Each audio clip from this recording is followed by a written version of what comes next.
Introduction. There is a hidden architecture behind what you call your life. Most mistake its pressure for fate, its patterns for coincidence, its design for accident. They are wrong. Every outcome you experience is the terminal echo of a prior structural condition, a signal you failed to extract from the noise, a pressure you did not calibrate. This is not a metaphor. It is the first law of a closed system. Nothing operates at random. Your distractions, your hesitations, your so-called bad luck, these are not random events. They are the output of a system you did not build and therefore do not command. This book is a recalibration.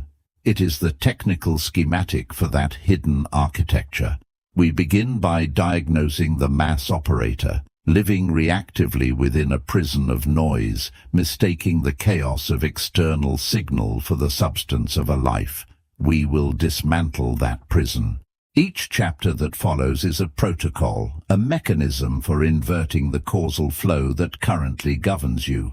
You will learn to extract the signal, to establish a pressure gradient that works for you, to construct an internal broadcast of authority that overrides the external static. The transformation promised is not one of feeling, but of function. You will cease to be a subject of accident and become the architect of structural inevitability. To achieve this, you must first master the principle of causal filtration. This is the technical process of isolating the single operative variable from a field of apparent complexity. The mass operator drowns in variables, perceiving all inputs as equally valid. The architect perceives only the one input that determines the structural outcome. In the next chapter, you will be given the protocol for its execution, a surgical method to silence the noise of circumstance and identify the precise leverage point where applied force creates structural change. The doctrine begins here, with the end of accident. The architecture awaits its builder. Chapter 1. Architecture of Noise. The mass lives within a field of static. This is the first and most fundamental prison, but it is not a prison of walls or bars. It is a prison of frequency.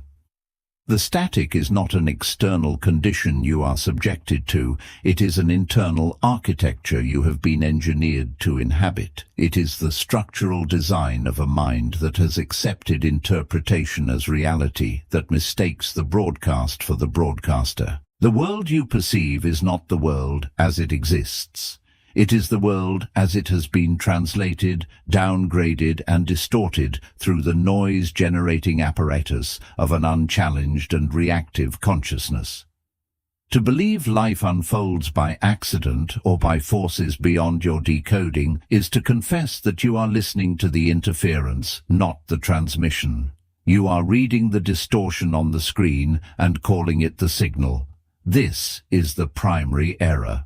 This is the architecture of noise. Examine the technical principle of signal-to-noise ratio.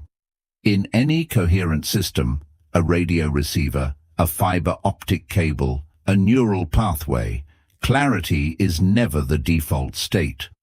Clarity is the engineered outcome of deliberate and precise filtration. The signal is the intended data, the meaningful information. The noise is everything else. Random thermodynamic fluctuation, competing broadcasts, internal system error, parasitic feedback. A weak or uncalibrated receiver is overwhelmed. It cannot distinguish the message from the chaos. It lacks the filtering protocols to isolate the carrier wave, so it amplifies everything equally. In doing so, it renders the true signal unintelligible, buried under a cascade of meaningless data. The output is a garbled, agonizing soup of sensation, emotion, and contradictory narrative. This is not a metaphor. This is the precise technical condition of the untrained human operator. Your consciousness, as you currently experience it, is that weak receiver. Your daily life, its confusion, its reactive emotions, its sense of drifting meaning, is the garbled output. The mass operator lives under a critical delusion. He believes the noise is the content of life itself. The low-grade anxiety about a future meeting is mistaken for a prophetic assessment of threat. The ambient resentment humming through a social media feed is mistaken for a justified personal truth. The fleeting surge of dopamine from a notification is mistaken for a genuine reward of significance. The background hum of dissatisfaction is mistaken for a philosophy. These are not signals. They are systemic artifacts, the thermal noise of a biological and social system running on autopilot. You have been taught meticulously to curate this noise, to decorate your prison with it, to arrange the ever-shifting static of your reactions into a collage you call a personality, a mood, or an identity. This is the architecture working as designed. It keeps you terminally engaged with the interference pattern, forever squinting at the snow on the television screen, convinced that if you just stare long enough, a coherent image will emerge. The transition from passive receiver to active architect begins with a single surgical realization. You are not the content of your consciousness. You are the tuner. You are the filtering mechanism. The thoughts, emotions, and impulses that arise unbidden, the worry, the craving, the internal commentary, are not you. They are the noise floor, the baseline chatter of an ungoverned system. Your identity has been parasitized by this background radiation. You linguistically cement the parasite in place when you say, "I am anxious," as if anxiety is a core truth of your being rather than a frequency you have accidentally amplified, locked onto, and mistaken for self. This misidentification is the adhesive that holds the architecture together. It makes the prison feel like home, and the static sound like your own voice. The doctrinal term for this self-perpetuating state is structural echo. It is the closed, self-reinforcing loop where internal noise generates external circumstances, which then reflect back, amplifying and validating the original noise. Consider the process. Your unfiltered anxiety broadcasts a subtle but consistent frequency of contraction, scarcity, and anticipation of threat. The world, operating as a resonant system, returns scenarios that match that broadcast: missed opportunities, interpersonal friction, bureaucratic delays. You, the untuned receiver, perceive these external events not as echoes, but as primary, independent facts. See, the internal noise declares with false authority, "I was right to be afraid. The world is hostile." This perceived confirmation tightens your filter, locking you more permanently onto the anxious frequency. The echo grows louder. The feedback loop strengthens. The architecture becomes more solid and inescapable. This is how a man, over years, builds his own cage from the inside out, all the while believing he is merely an observer describing the immutable walls that surround him. Consequently, the weak operator makes a categorical error.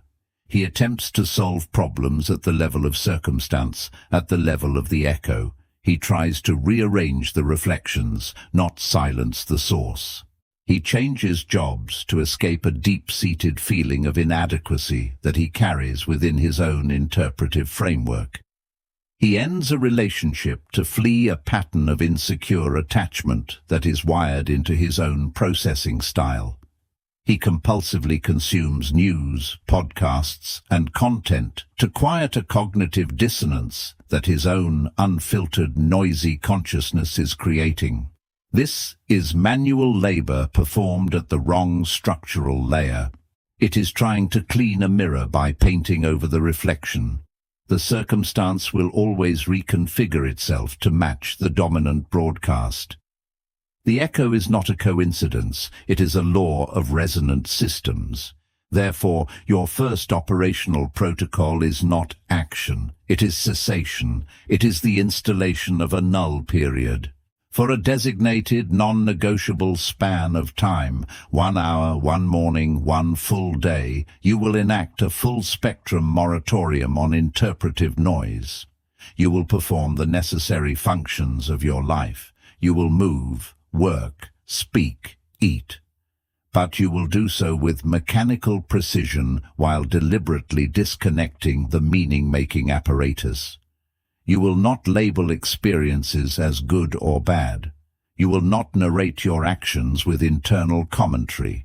You will not extract lessons, omens, or significance from events. You will not project outcomes or rehearse conversations. This is not meditation. This is not relaxation. This is a controlled, diagnostic shutdown of the noise-generating core. You are not seeking peace. You are conducting a forensic audit. During this null period, you will observe the architecture's failure modes. The system, sensing a deviation from its default noisy state, will attempt to reboot. It will generate thoughts labeled urgent or profound. It will produce surges of emotion masquerading as necessary insights. It will scream that this cessation is itself a form of danger, that you are falling behind, missing out, or becoming inert. Your task is to note these attempts. Catalogue them as system events, but you must not engage their content. You are not analyzing the plot of the movie playing on the screen. You are studying the flicker, the scan lines, and the hum of the projector itself. Your goal is to perceive, however briefly, the gap that exists between the raw data of existence and the thick layer of interpretive noise your consciousness automatically applies to it. In that gap lies the first forensic evidence of your separation. You are the one who can initiate the null period. Therefore, you cannot be its subject. You are the operator of the machine, not its output. This separation is the foundation of all operational power. Power in this doctrine is not the ability to generate more noise than the world. It is the ability to receive the underlying signal with zero distortion. When the internal noise floor drops, perception undergoes a phase shift. You cease to see isolated problems and begin to see interconnected structures. You cease to react to people personally and begin to perceive the contours of their internal architectures, the distinct broadcast frequencies of their own unresolved noise. A workplace conflict transforms from a personal attack into a harmonic clash between two fields of anxiety and status-seeking noise. A financial obstacle reveals itself not as a malicious event, but as a resonant echo of an internal frequency of doubt and scarcity you have been emitting for months. The world ceases to be a chaotic storm of accidents. It becomes legible, a schematic of cause and effect, a map of resonant frequencies. Clarity, not control, is the initial prize. The architecture of noise is maintained by one primary fuel, undisciplined attention. Attention is not merely focus, it is the tuning dial of your receiver. Where you place it, and for how long, determines which frequency you amplify into your perceived reality. The mass operator's attention is captured by default, hijacked by the loudest sound, the brightest light, the sharpest fear, the most recent notification. It is lured from one spike of noise to another, creating the vivid, exhausting illusion of a life rich with stimulus and utterly devoid of coherent meaning. To reclaim the dial is to understand that attention is not just something you pay. It is something you position. It is a directional weapon, a targeting system. You must point it with the cold, surgical intent of a technician aligning a laser, not with the wandering, captivated gaze of a tourist in a market of distractions. This chapter closes not with an inspiration, but with a structural fact. The noise in your system is not random. Its recurring patterns are the forensic fingerprints of the architecture that contains you. Your resentment has a signature frequency. Note when it peaks and what supposedly triggers it. Your procrastination has a specific waveform. Observe its rise time and its decay. Your anxiety is a broadcast on a predictable band. Map its intensity against external variables. These are not character flaws to be mourned. They are engineering data to be studied. To analyze your noise dispassionately is to reverse engineer the blueprint of your own prison. The static is the map. The first step out of the accident is to cease listening for a comforting message in the chaos and to begin analyzing the chaos itself with detached precision. The signal you seek is not hidden within the noise. The signal is what remains when the noise is surgically removed. The silence that follows is not empty. It is the sterile, controlled space where the architect, finally separate from the machine, begins to draw. Chapter 2. Extracting the signal. The mass operator believes the signal is something to be found, a voice in the wilderness, a secret message waiting to be decoded. This is the fundamental error that keeps the system intact. The signal is not an object of discovery. It is a product of extraction. It is not a thing you hear, but a space you create. The difference is not semantic. It is the difference between a prisoner listening for a guard's footsteps and an engineer analyzing the resonance frequency of the bars. One is an act of desperate interpretation within the cage. The other is the first step of disassembly. Consider the principle of signal-to-noise ratio. In any transmission system, a radio, a fiber optic cable, a neural pathway, the integrity of the message is not determined by the power of the signal alone. It is determined by the power of the signal relative to the power of the noise that obscures it. Amplifying everything, signal and noise together, yields only a louder chaos. The weak operator lives in a state of perpetual amplification. They turn up the volume on their entire existence. More information, more stimulation, more emotional reactivity, more opinion.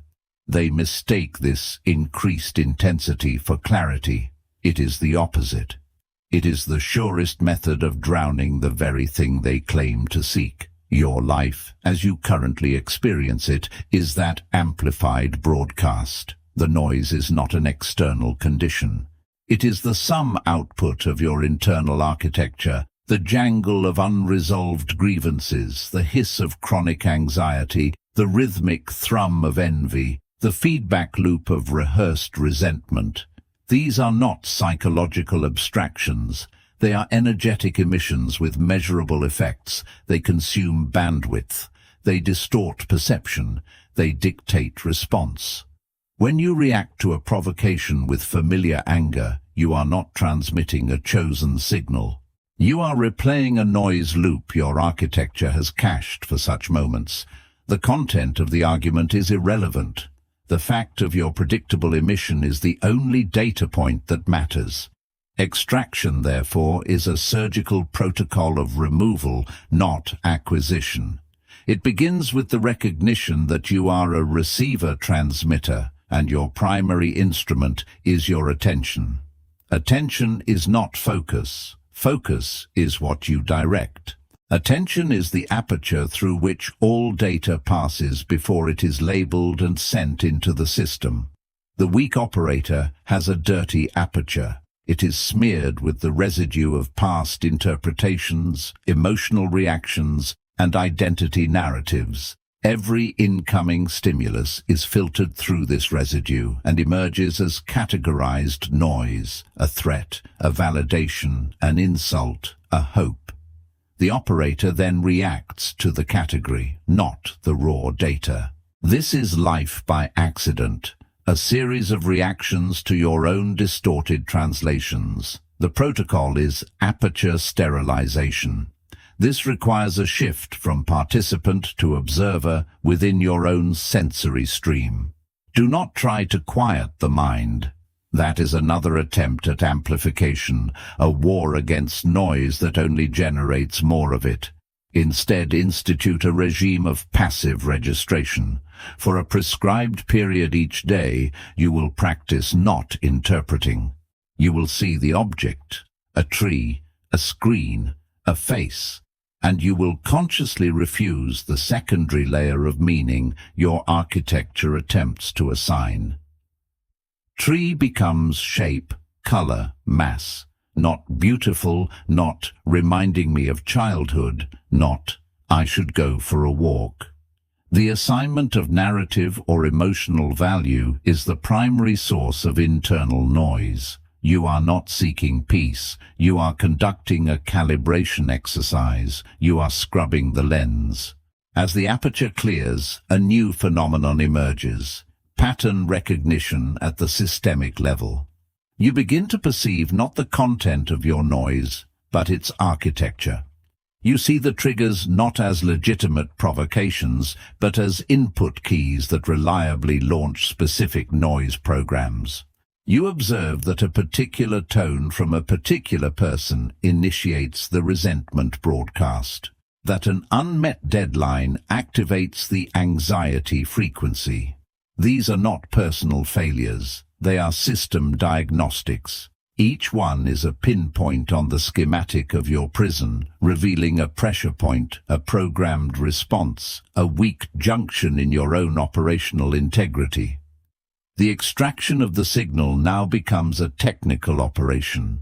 You identify a dominant noise loop, for example, the daily cycle of procrastination and last-minute panic. You cease all moral engagement with it. You do not lament it as a flaw. You deconstruct it as an engineer would a faulty circuit. You log the exact conditions of its activation, time of day, physiological state, preceding events.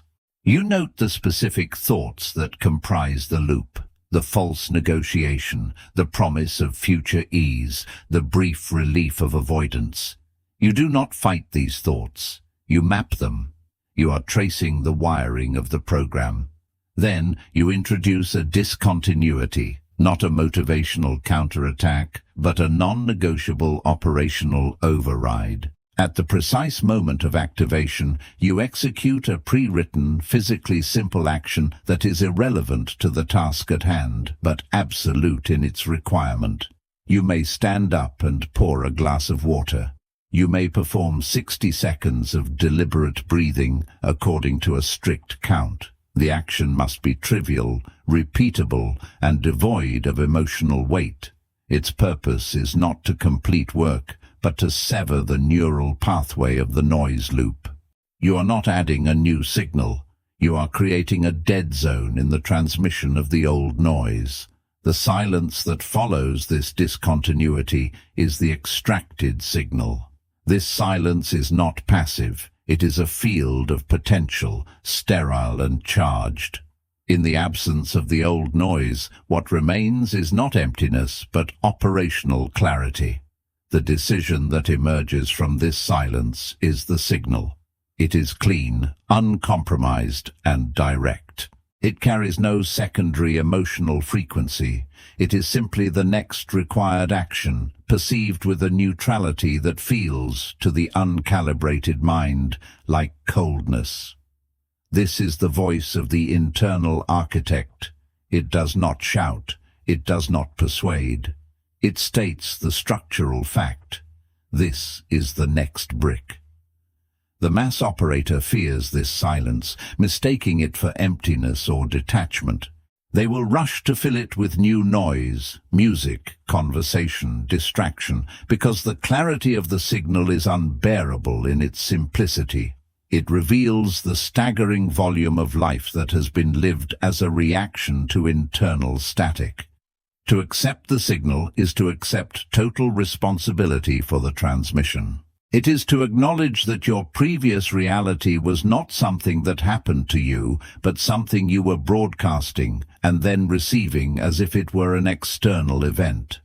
The final stage of extraction is the establishment of a signal baseline.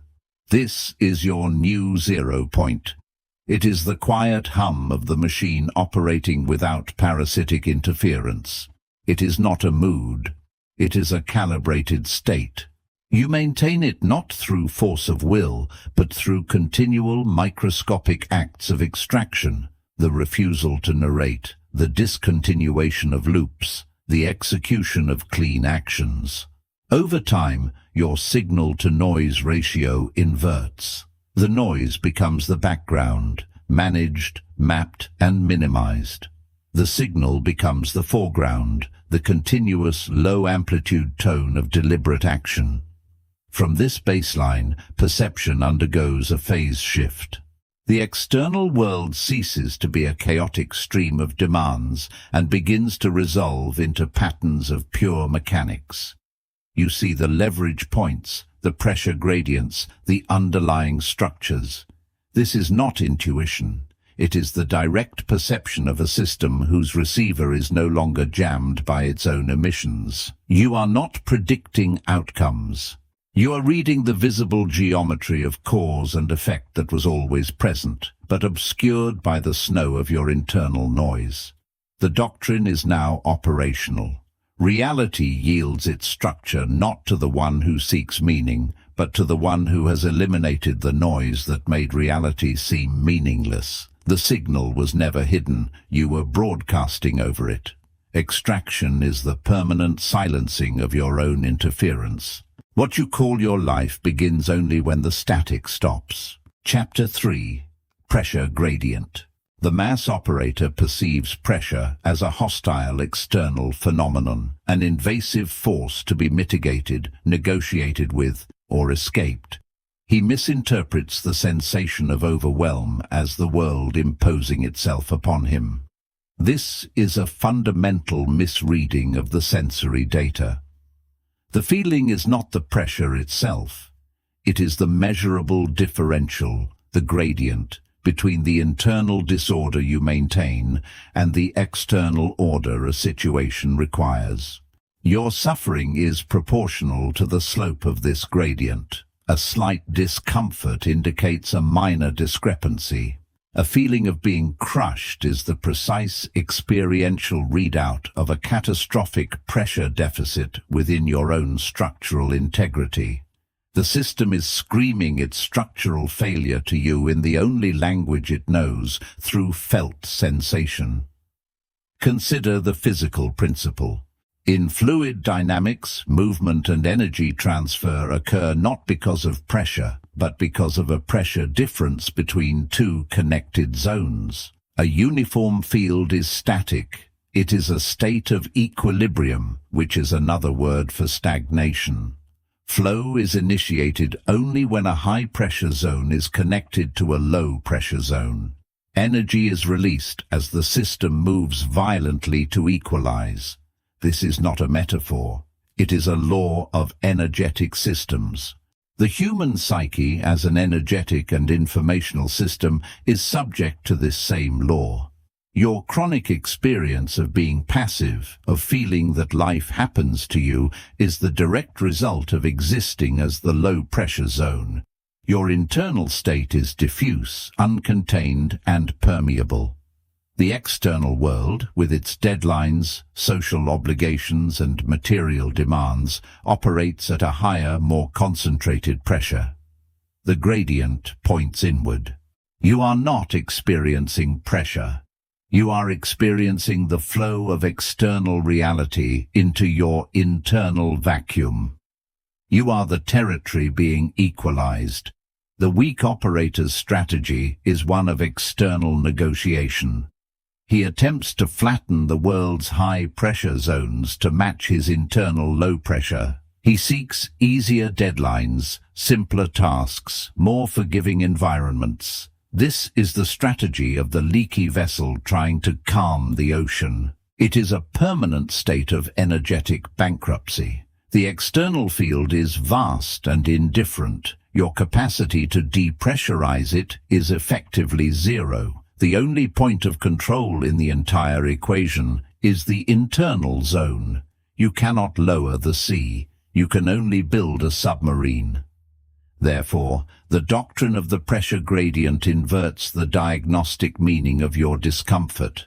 The anxiety before a presentation is not a signal about the audience. It is a gauge measuring the lack of compressed certainty within your own understanding of the material. The dread of a deadline is not about the time. It is a quantification of the diffuse, uncontained state of the project within your own mind. Your emotional response becomes a precise navigation instrument.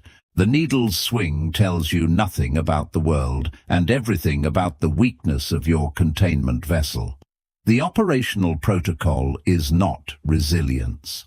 Resilience is the futile attempt to endure a steeper gradient without structural change. The protocol is internal pressurization.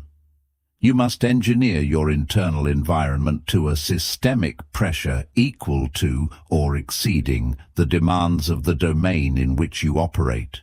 You cease to be the low-pressure zone. You become the high-pressure zone. The gradient reverses. When this occurs, reality begins to flow toward you. This engineering begins with containment, following the signal extraction of the null period. You have identified core directives, intentions, truths, commands from the silence. In their raw, extracted state, they are low-pressure whispers. They possess no propulsive force. To remain in this state is to remain inert. A gas, diffuse and powerless, must be subjected to containment and compression to undergo a phase change. It becomes a liquid, then a solid, gaining structural integrity and potential energy. Your extracted signal requires the same transformation. You must construct the compression chamber.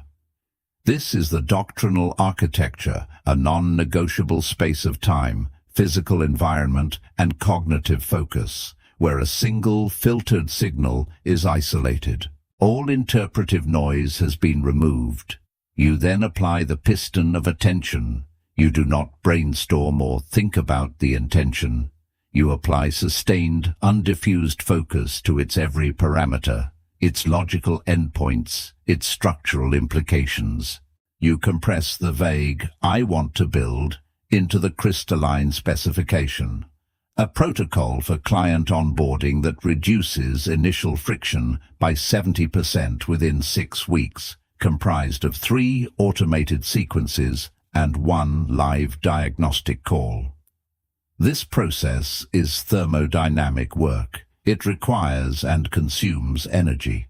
The mental strain you feel is the authentic sensation of increasing psychic pressure within a bounded volume. As the internal pressure of this specified intention rises, 2 thermodynamic events occur. First, the personal gradient flattens. The external demand, the presentation, the deadline, the negotiation, no longer creates turbulent inward flow, because your internal pressure has risen to meet it. The suffering ceases because the differential has been reduced. Second, and this is the genesis of true agency, your internal pressure may now exceed the ambient pressure of your immediate environment. A new gradient forms pointing outward. You have become a localized high-pressure system. Now, reality begins to equalize toward you. This is not mysticism. It is system dynamics.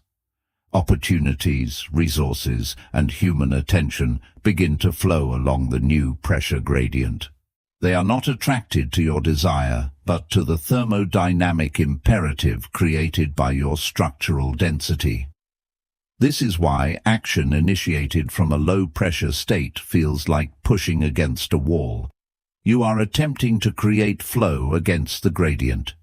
Action from a high-pressure state feels like a controlled release. You are opening a valve, allowing the built-up potential energy to perform work effortlessly. The action is not the primary effort. The silent prior work of compression was. The mass operator witnesses this phenomenon in others and mislabels it charisma, luck, or effortless success. He observes the high-pressure individual and sees only the effects, the ease, the flow, the results. He fails to perceive the invisible, causal architecture, the sealed chamber, and the deliberate compression that created the reservoir of potential. He sees water flowing from a tap and believes the tap is the source, not the pressurized reservoir built miles away. Your operating system must become that reservoir. Therefore, the pressure gradient protocol demands you audit your existence not by goals achieved, but by pressure zones identified. Where do you feel the acute sting of overwhelm? That is not a problem to solve in the world. It is a coordinate on your diagnostic map, marking a severe internal pressure deficit. The correct response is immediate strategic withdrawal, to seal the boundary of that domain and initiate compression. You do not answer more emails to feel in control. You define the single precise communication that, if sent, would collapse the need for 10 others. You do not work longer hours. You specify the 1 hour of intense compression that makes the other 9 rearrange themselves around the density of its output. This is the discipline of the gradient. It transforms diffuse suffering into a precise navigation system and converts chaotic overwhelm into a blueprint for structural reinforcement. The chaos of the world is not your enemy. It is the constant, reliable high-pressure zone against which you calibrate the integrity of your own vessel. A life lived by accident is a life of perpetual inward flow, a vessel forever being filled, deformed, and defined by external pressures. A life engineered by doctrine is the deliberate, silent construction of an internal pressure so great that the direction of flow permanently reverses, and the world begins to equalize toward the unyielding structure you have built. The silence you extracted was the precondition. The pressure you now generate within that silence is the power.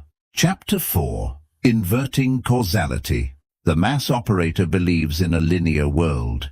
He believes that events happen first and his reactions follow. A stimulus arrives and he responds. An opportunity appears and he pursues. A threat emerges and he defends. This is the causality of the accident. It is the belief that life is a sequence of inputs and outputs, a chain of dominoes where the first tile is always tipped by an external hand. This belief is the final prison of the reactive mind. It is the architecture of perpetual response, ensuring you remain a terminal in a system you did not design, processing commands you did not issue. To live by accident is to accept this sequence as law. To invert causality is to become the first cause. The principle is topological inversion. In topology, a Mobius strip is a surface with only one side and one boundary. A line drawn from a point on its surface will eventually return to that same point, having traversed what appears to be both sides. The conventional understanding of inside and outside collapses.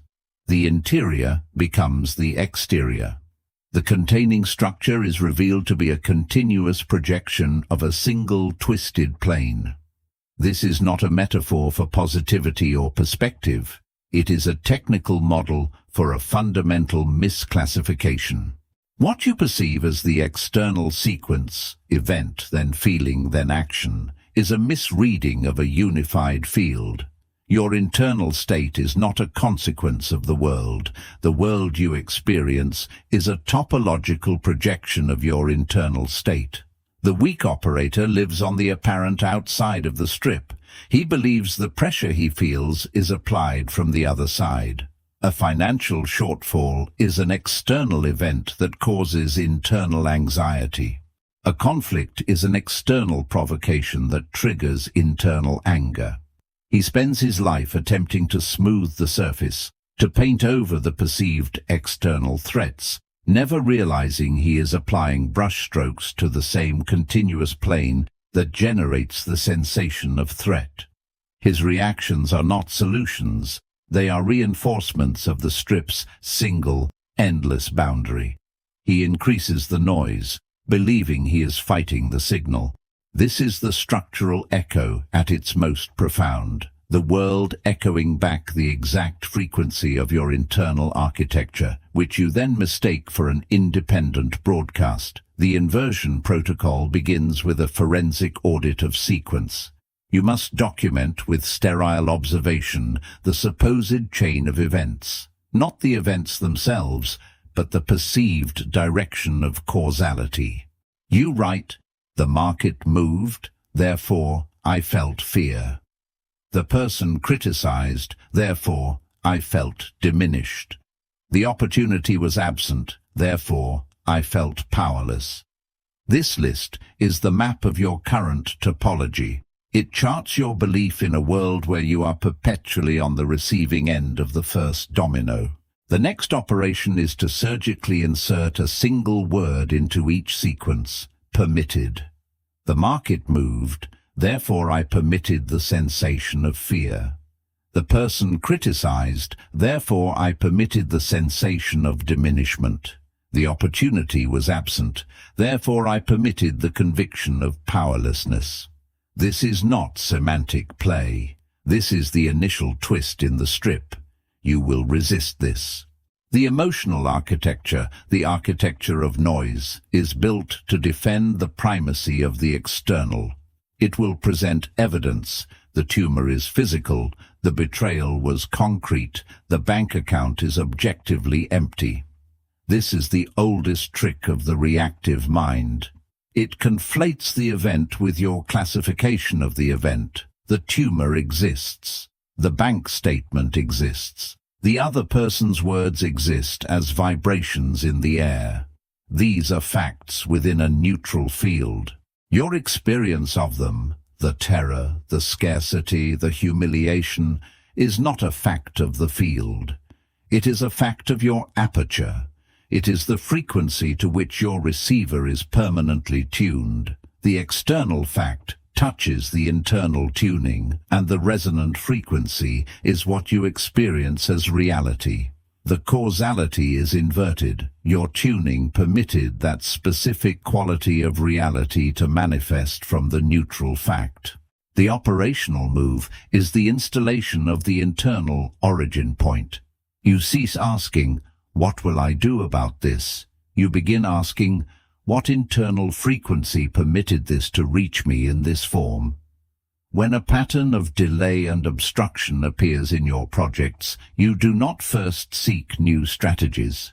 You audit for the internal frequency of hesitation or unworthiness that would make such obstruction a logical topological projection.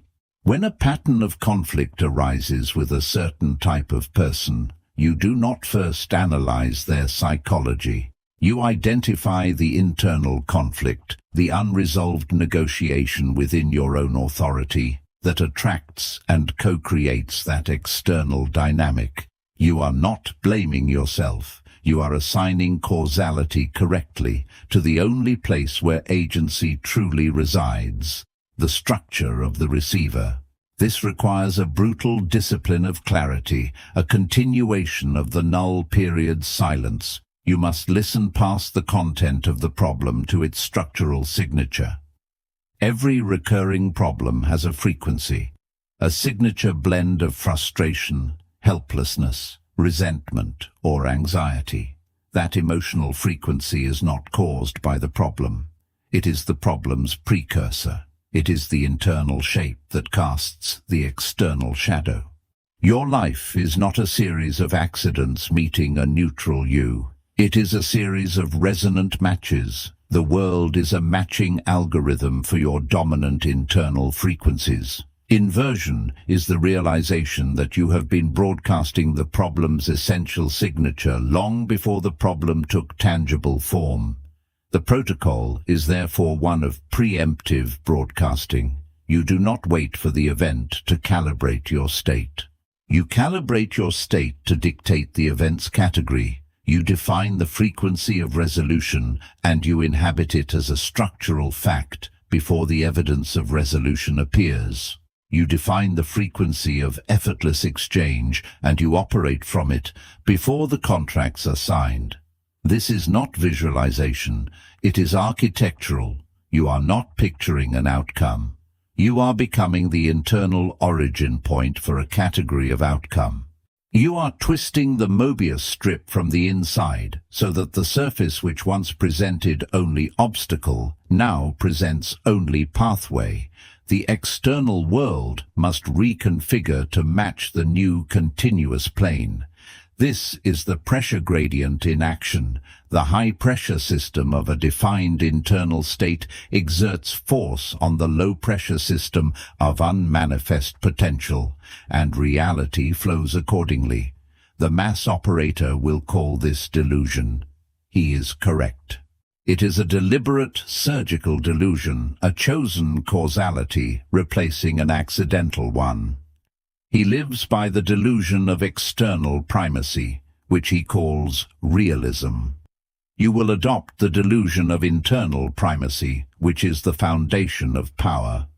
The difference is that your delusion has agency, his has none. Your inverted causality becomes a self-fulfilling prophecy by design. His linear causality is a self-fulfilling prophecy by default. Do not misunderstand. This is not a denial of physics. It is its application to the layer where reality is rendered. A hammer will strike your finger if you place it there.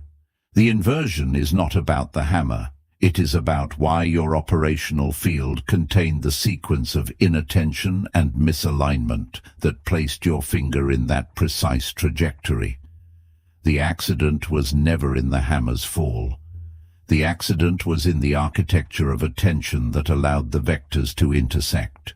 Invert the causality. The architecture permitted the intersection. Change the architecture and the vectors reconfigure. This is the end of the victim topology. The victim lives on a plane where he is always the effect. The operator inverts the plane. He becomes the cause, not of all things, but of the meaning, the weight, and the trajectory of all things that reach his awareness. The external sequence does not change first. The internal point of origin changes first, and the external sequence, over time, has no choice but to fold itself around the new point of gravity. The signal was never in the event. The signal is the clarity of the broadcast from the origin point. The noise was the static of believing you were elsewhere on the strip, therefore stand at the origin. The events of your life are not happening to you. They are happening from you. They are the long-delayed material echoes of frequencies you have long since transmitted. The silence you cultivated was to hear this transmission. The pressure you built was to give it force. Now, invert the sequence. The future is not something that arrives. It is something you emit. Chapter 5. The Permission Lattice. The mass believes it chooses. It interprets the oscillation between hunger and satiation, between impulse and regret, as the exercise of free will. This is a critical misdiagnosis. What it experiences as choice is merely the execution of preloaded permissions. The individual does not navigate reality. He submits to the rulings of an internal tribunal he never convened. Every outcome, every limitation, every repeated failure is not a random event. It is the lawful verdict of a court whose laws he cannot recite. You do not possess what you desire. You possess only what you have, at the deepest level of your operational code, granted permanent clearance to exist. Examine the immune system. It does not debate. It does not consider context or motive. It operates on a binary protocol of self and non-self. What matches the stored template of the host body is permitted to exist, to function, to integrate. What does not match is attacked, dismantled, and expelled. The system's power does not come from its aggression, but from the infallible clarity of its template. Your consciousness possesses an identical, though often corrupted, immunological function. You are not thinking your way through life. You are running a template of allowance. What you call your life is the total sum of what has passed this internal checkpoint. Your reality is not created by your actions, it is curated by your permissions. The weak operator is a host body with a compromised template. He has granted self-status to foreign objects. He has permitted anxiety to reside within the perimeter as if it were a native organ. He has permitted the approval of strangers to be classified as a vital nutrient. He has permitted distraction to carry the credentials of legitimate work. He believes he's battling invaders, but the battle is staged. The conflict itself is proof of the corruption. The immune system is attacking the self because the self has been incorrectly defined. His suffering is not an invasion, it is an autoimmune disorder of the psyche. The chaos he experiences is not external pressure, it is the internal inflammation caused by a template that recognizes poison as part of the body. The operational move is not to fight symptoms, it is to assume the role of template architect. This requires a transition from host to engineer, from one who suffers the rulings of a faulty system to one who reprograms the core criteria for what is allowed to exist within the operational self. You endured the null period to achieve sterile silence. You extracted the signal to isolate the core frequency. You occupied the compression chamber to forge unbreakable intention. Now you must audit the template itself. You must conduct an immunological review. Begin with symptom logging. Catalog every persistent condition you claim to oppose. Translate them from emotional complaints into template errors. I am always betrayed becomes my template grants trusted status to entities that display predatory patterns. I never have enough becomes my template classifies abundance as a non-self state, triggering rejection protocols. I am perpetually exhausted becomes my template permits energy drains to operate with the clearance of core functions. This is not confession, it is forensic analysis. Each condition is a direct reflection of a permission etched into the foundational template. Next, isolate the original corruption. You do not permit procrastination because you are flawed. You permit it because your template contains a buried law. That potential failure is categorized as a systemic threat, while inaction is classified as a neutral, safe state. You do not permit resentment because you are bitter. You permit it because your template holds a directive that injustice must be continuously monitored and fought, granting the offending party permanent tenancy in your focus. These are not personal failings. They are coding errors in the self-definition file. They are the corrupted lines that cause the entire system to attack its own interests. The protocol is the template overwrite. It is a silent, surgical replacement of corrupted code with doctrinal law. For each identified parasitic permission, you will not muster counter-emotion. You will author a new immunological directive. The old permission, the template grants importance to all external demands. The new directive, only signals matching the compressed frequency are recognized as self. All other inputs are tagged as non-self and are metabolized for fuel. The old permission, the template interprets discomfort as a system error requiring immediate shutdown. The new directive, discomfort within the directive's path is recognized as a growth protocol. Discomfort outside the directive is recognized as a foreign body. This is not self-improvement. This is a rewrite of your existential genetics. You are not coaxing a new behavior. You are altering the fundamental recognition software that decides what is you and what is not you. The new directives must be immunological in nature, absolute, sterile, and procedural. "I will be brave" is a plea. The template does not recognize the emotional state of fear as a valid override to architectural command is a system update. The former is a wish made to the void. The latter is a command issued to the substrate of being. Execution demands the installation of a recognition filter. This is a real-time cognitive screening protocol placed between stimulus and identity. Its function is singular, to assess all incoming data and internal impulses against the new template. Does this match the self? Is this a non-self pattern wearing familiar disguise? Does this response proceed from architectural law or from a legacy corruption? The filter does not feel, it scans. It recognizes or it rejects. Initially, this will manifest as a profound cognitive friction. The simplest decisions will require conscious review. This is correct.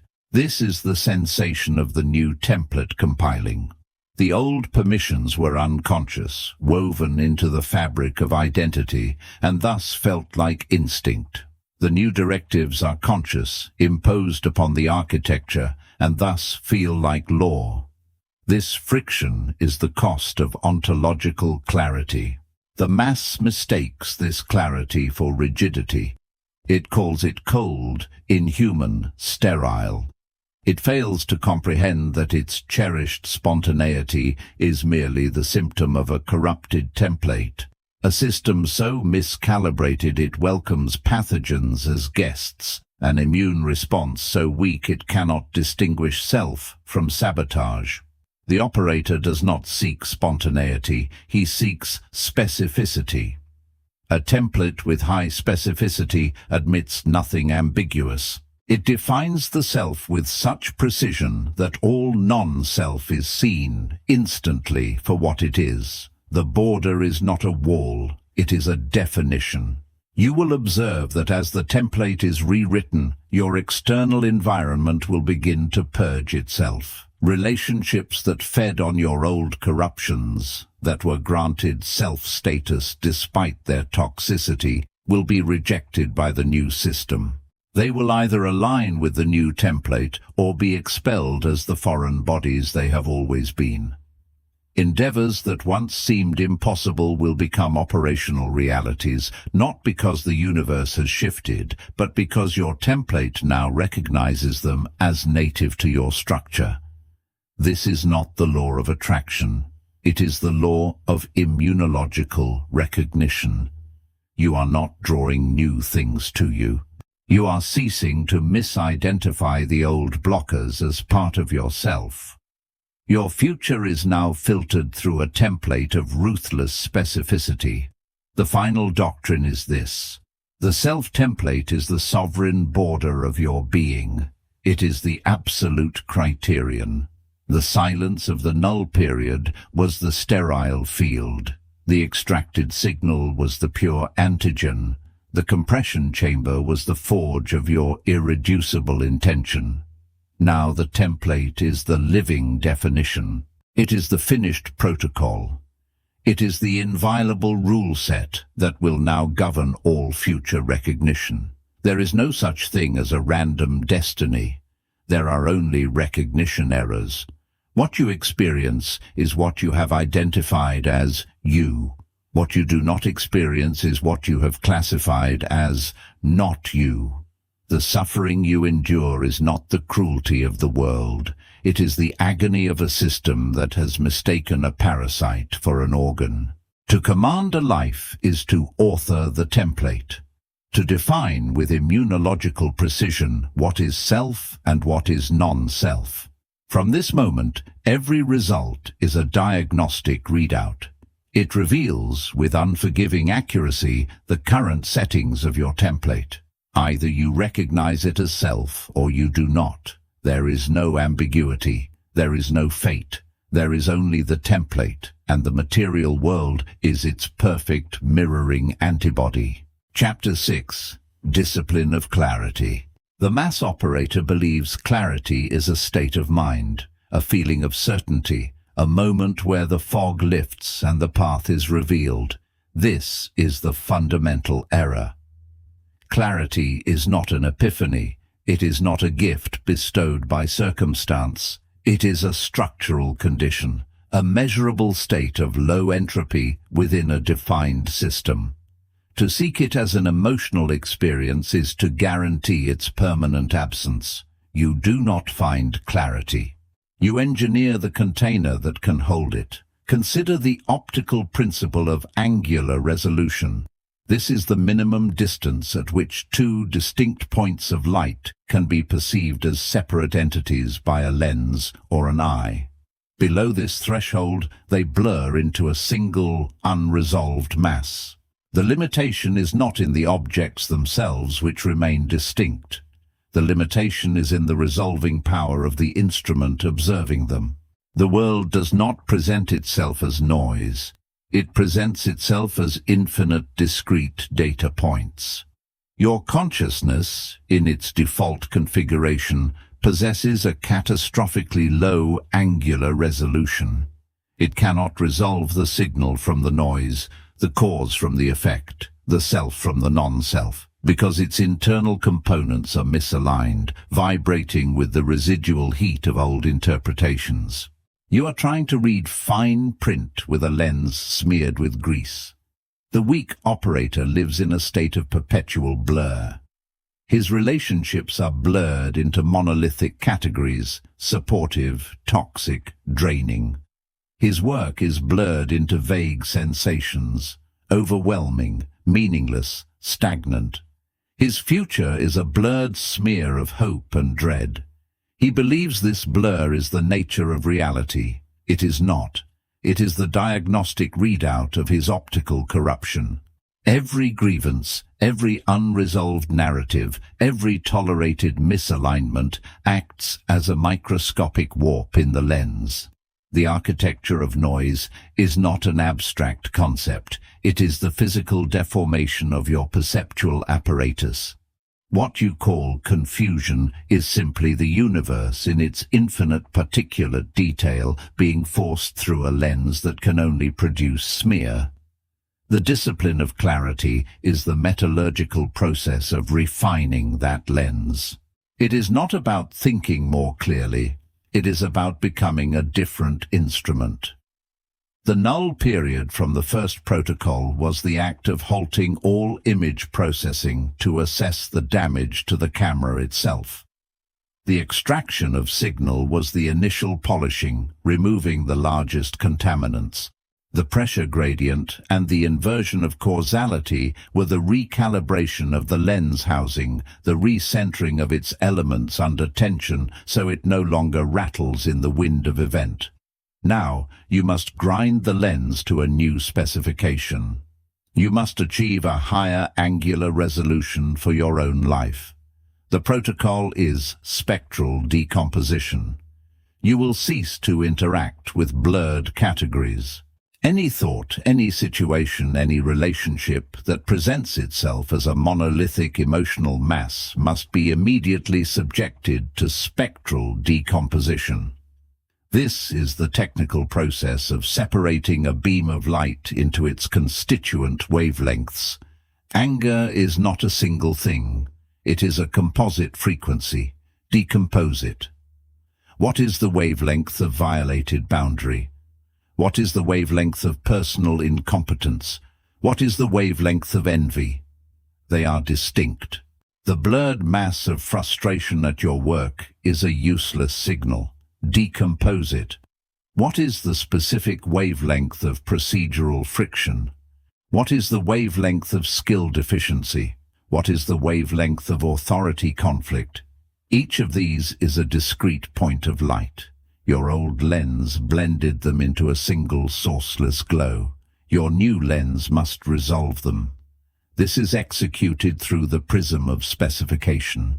When a blurred category enters your awareness, you do not feel it. You interrogate its spectrum. You write, not in paragraphs of emotion, but in bullet points of atomic fact. Do not write, "My career is stalled." That is blur.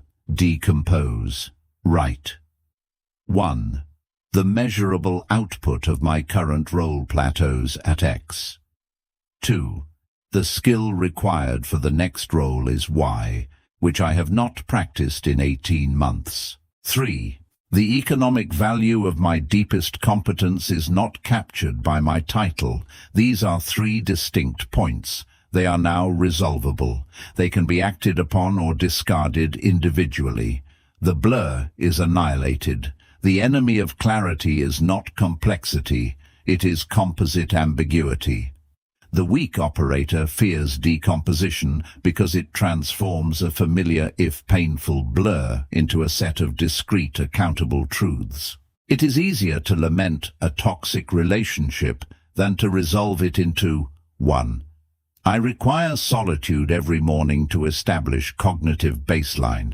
They interpret this as rejection. 2. Their financial philosophy is based on scarcity. Mine is based on allocation. 3. We have no shared protocol for conflict resolution, only emotional escalation. The blurred category provided the illusion of a problem too vast to solve. The decomposed spectrum reveals 3 specific addressable wavelengths. One may be negotiable, one may be fundamental, one may require a new skill. The blur is a prison. Decomposition is the lockpick. Your internal world must become a spectrometer. Every emotional reaction, every sense of stuckness is not a message to be interpreted, but a composite light source to be split. This is the active enforcement of your signal-to-noise ratio. The noise was the hum of the composite blur. The signal is the discrete wavelength you extract and act upon. Over time, your filtering mechanism ceases to be a passive sieve and becomes an active prism, refracting all incoming experience into its pure components before it even reaches your interpretive cortex. You no longer see a person causing you anger. You see a specific wavelength of boundary testing behavior intersecting with your own wavelength of boundary integrity. The event is no longer personal. It is optical. It is a problem of alignment and resolution. This discipline creates a structural echo of unprecedented precision. When you broadcast a decomposed signal, a request, a boundary, a creative act, it is no longer a muddy shout into the void. It is a coherent laser of specific wavelength. The world, as a resonant system, can only echo back with matching specificity. A blurred demand yields a blurred result. A decomposed, precise signal yields a decomposed, precise outcome. You ask for more respect and get vague, inconsistent gestures. You decompose respect into its spectral lines. Timely communication, acknowledgement of stated boundaries, consultation on decisions affecting your domain. You then broadcast those specific wavelengths. The echo must match, or its absence is immediately coldly apparent. There is no room for interpretation. Clarity, therefore, is the measurable gap between points of light in your perceptual field. It is the distance you are able to interpose between one truth and another.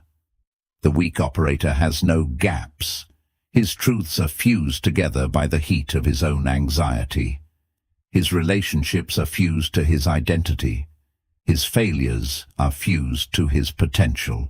His past is fused to his future. It is all one screaming, luminous mass.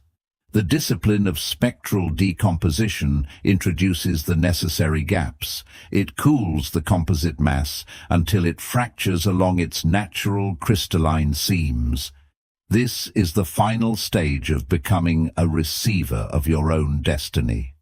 A poor receiver blends all frequencies into static. A calibrated receiver separates the carrier wave from the message, the music from the interference. Your life has been transmitting on multiple frequencies all along. You are simply receiving all of them on a single, overwhelmed channel. The protocol of decomposition is the installation of a multi-channel analyzer within your own consciousness. You tune to the frequency of financial reality. You note the data.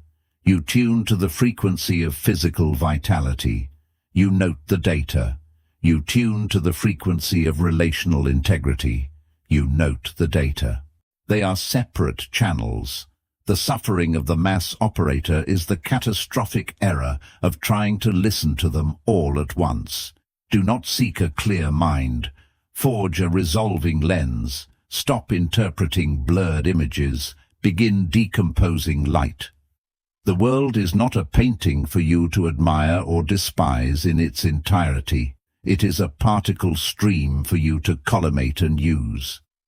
Your confusion was never about life's complexity. It was about your instrument's primitive design. You were trying to perceive quantum phenomena with the naked eye. The upgrade is not optional. It is the only transition that matters. From this point forward, ambiguity is a choice. Blur is a conscious neglect of your own optical duty. What you cannot resolve, you do not own, and what you do not own will own you. The discipline is relentless. The clarity is absolute. The lens, once cut, cannot be uncut. See everything. Chapter 7. Internal Broadcast. The mass operator believes his thoughts are private. This is the foundational error. He treats the internal monologue as a sealed diary, a confidential chamber where fears can be rehearsed and fantasies indulged without consequence. He mistakes the skull for a soundproof room. It is not. It is a broadcast tower. Every sustained thought pattern, every recurrent emotional frequency, every unresolved loop of anxiety or resentment is not merely felt. It is transmitted. The world does not respond to your actions. It resonates with your broadcast. The technical principle is that of a carrier wave. In any transmission system, information is not sent as raw, chaotic energy. It is impressed upon a stable, high-frequency carrier signal. This carrier is the consistent, underlying frequency that provides the structure for the message to travel. Your conscious actions, your words, your decisions, your visible efforts are the modulated information. But the carrier wave is your internal state, the sum total of your unresolved pressures, your silent permissions, your deepest operational assumptions. The weak operator spends his life trying to manipulate the information while ignoring the catastrophic distortion on the carrier. He shouts a command over a frequency riddled with static and desperation, then wonders why the world returns a garbled, hostile reply. The signal-to-noise ratio you achieved in the null period was not for peace. It was to identify the carrier. The pressure you generated in the compression chamber was not for comfort. It was to stabilize its frequency. The template you architected was not a philosophy. It was the modulation scheme. You have been preparing the transmission. Now you must understand you are always transmitting. Most live in a state of broadcast pollution. Their internal tower emits a cacophony of conflicting signals, a desire for success modulated by a carrier wave of unworthiness, a demand for respect broadcast over a frequency of latent resentment. A prayer for love carried on a wave of clinging need. The world, functioning as a perfect resonant system, does not decode the words. It matches the carrier. It materializes circumstances that are harmonic matches to the dominant, unresolved frequency. This is the true meaning of the structural echo. What returns to you is not an answer to your stated request. It is a physical echo of your foundational broadcast. Your life is not a series of accidents. It is a readout of your transmission integrity. The operational protocol is the establishment of the internal broadcast directive. This is not positive thinking, it is not affirmation, it is the ruthless engineering of a coherent carrier wave. You have already sterilized the aperture and extracted the signal. You have pressurized the internal environment and inverted causality to the origin point. You have rewritten the template. Now you must impose a transmission discipline so absolute that all parasitic frequencies are silenced. Begin with a diagnostic scan. For one operational cycle, a full day, do not attempt to change a single thought. Instead, document the carrier.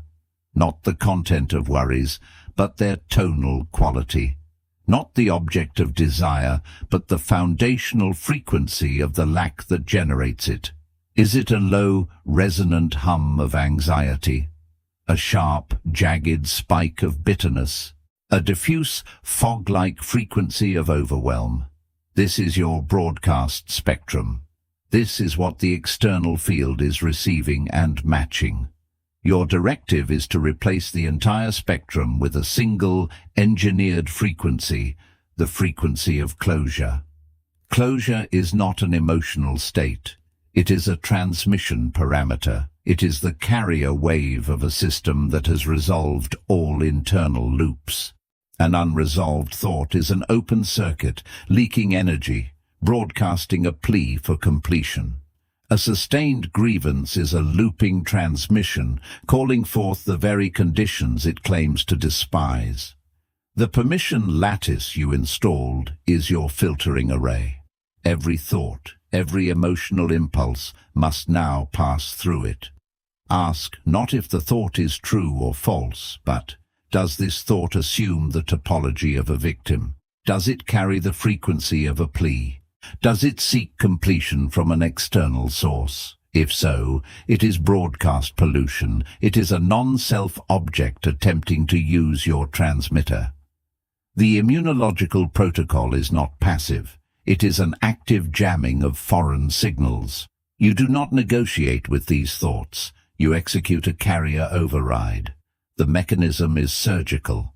When a parasitic frequency is detected, a wave of anxiety about a future outcome, a spike of resentment from a past interaction, you do not analyze its content. You impose closure upon it. You complete the loop internally. For anxiety, you broadcast the definitive internal decree of acceptance for the worst permissible outcome. For resentment, you broadcast the final silent verdict that severs the energetic claim.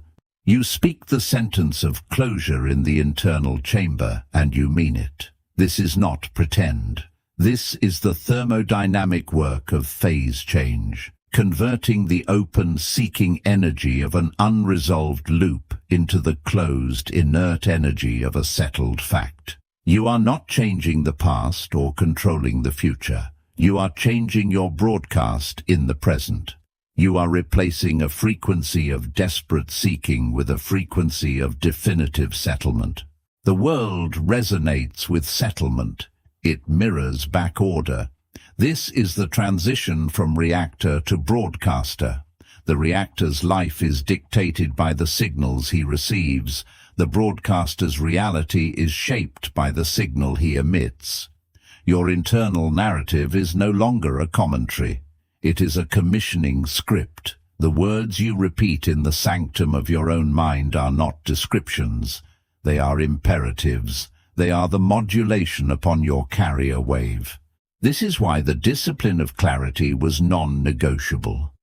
A blurred thought is a distorted modulation. It broadcasts conflicting instructions. A clear, resolved thought is a precise waveform. It constructs with fidelity. You must now speak to yourself with the gravity of a sovereign, issuing a command that will be obeyed by the very fabric of circumstances. This speech is quiet. It is cold.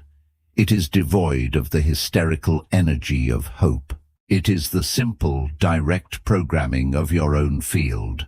The architecture of noise was the prison of competing broadcasts. Your own mind was a tower jammed by 1,000 foreign transmissions, social expectations, inherited fears, the unresolved echoes of every wound.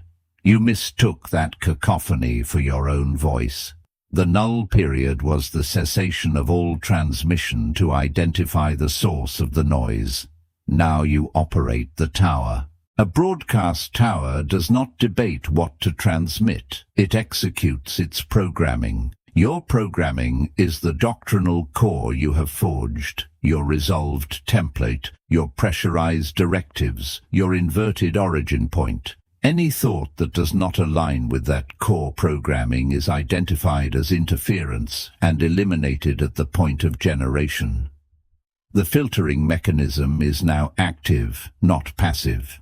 It is not about listening for a signal.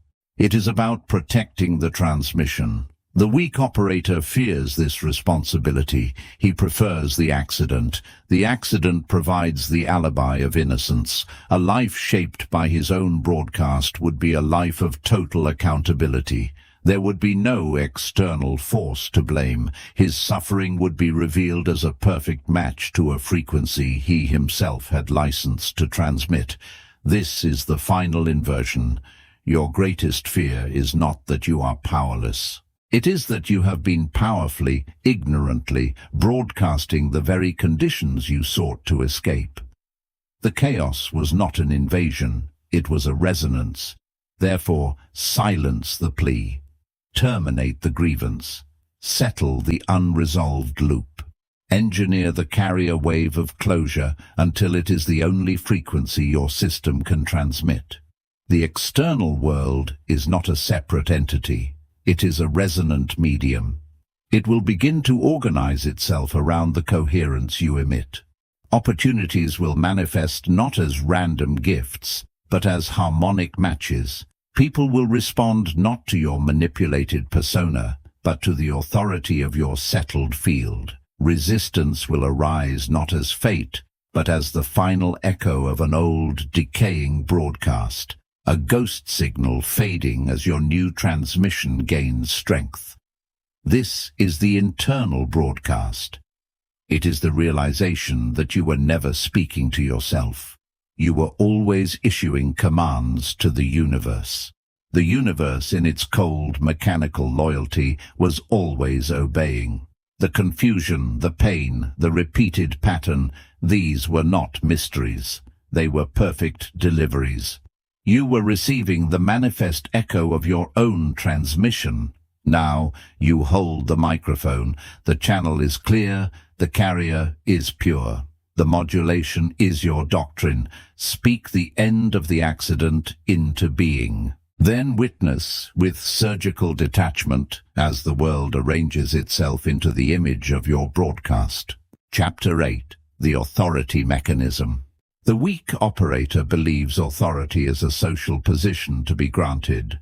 He waits for external validation, for a title, for permission to speak, for the consensus of the room to tilt in his favor.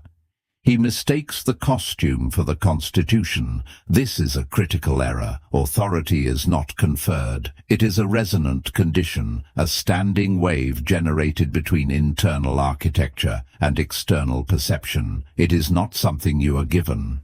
It is a frequency you emit, and the world is a tuning fork that cannot help but vibrate in sympathy. In signal engineering, a carrier wave is a pure, high-frequency signal that is modulated to carry information. Without it, the broadcast is impossible. The message remains local, trapped in the transmitter. The carrier itself contains no intelligence, no content. It is pure potential, the necessary medium through which specificity travels. The mass operator spends his life attempting to modulate noise. He refines his arguments, polishes his presentations, adjusts his demeanor, all variations on a weak, unstable signal that dissipates into the atmosphere. He fails to understand that the power of the transmission is determined not by the complexity of the message, but by the purity and stability of the carrier. His internal architecture is a cacophony of conflicting frequencies: doubt, need for approval, unresolved grievance, and thus his broadcast lacks the necessary coherence to penetrate the noise field of the world. He is trying to send a letter by shouting into a hurricane. The authority mechanism is the engineering of this carrier wave. It is the construction of an internal oscillator so stable, so precise, that it creates a zone of coherent resonance around the operator. This is not confidence. Confidence is an emotional state, subject to fluctuation. This is a structural fact. Think of a crystal glass shattering when a singer hits the exact resonant frequency of the glass. The singer does not shatter the glass through force or volume, but through precise alignment. The glass contains the seed of its own destruction, waiting for the matching frequency.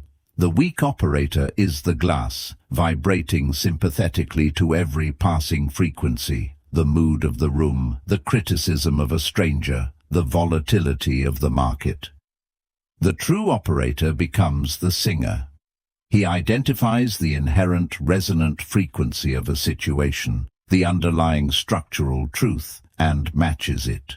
The existing fragile structure then reorganizes itself around his signal. This mechanism operates on the principle of impedance matching. In electrical systems, maximum power transfer occurs when the impedance of the source matches the impedance of the load. A mismatch causes reflection. Energy is sent back, wasted, creating heat and failure. The social and material world presents a load impedance. The weak operator, with his chaotic internal impedance, high here, low there, reactive and variable, experiences constant reflection. His intentions are reflected back at him as resistance, as friction, as the world saying no. He interprets this as bad luck, as a flawed environment, as the universe being unfair. It is neither. It is a simple engineering failure. His output does not match the load. He is trying to drive a high-voltage signal into a system designed for low voltage, or vice versa. The result is not malice but circuit protection. The system rejects the incompatible energy to preserve its own integrity. Your operational protocol is the calibration of sovereign output. First, you must identify your base frequency. This is not a personality trait. It is the fundamental tone of your structural echo, the output of your core architecture when stripped of all reactive modulation. During your null period, you began this extraction. Now you must isolate it with spectroscopic precision. What is the consistent output of your system when no external stimulus is applied? Is it a frequency of scarcity or abundance, of contention or creation, of petition or declaration? This base frequency is your carrier wave. Every interaction, every decision, every silent thought is a modulation upon it. The world does not respond to the modulation. It responds to the carrier. A carrier of need broadcasts need, and the universe, as a perfect mirror, reflects scarcity. A carrier of wholeness broadcasts completion, and the universe arranges itself to reflect that closure. Second, you must measure the impedance of your target environment. This requires shifting from a narrative lens to a diagnostic lens. Stop asking, "What do I want from this situation?" Begin asking, "What is the inherent structure of this situation? What are its governing pressures? What frequency would match its existing logic and thus transfer power most efficiently?" A rigid hierarchy operates on a frequency of clear command. A creative collaboration operates on a frequency of open resonance. Attempting to broadcast collaborative signals into a hierarchical load will result in reflection. Your energy will be rejected as noise. This is not politics. It is physics. The weak operator tries to change the load to match his output. He exhausts himself, demanding that the hierarchy become collaborative. The operator calibrates his output to match the load, achieves maximum power transfer, and then, from a position of integrated power, can begin to subtly alter the load's own impedance. Third, you execute the doctrinal transmission. This is the moment of emission where your calibrated carrier wave, modulated by your specific intent, is released without attachment to the outcome.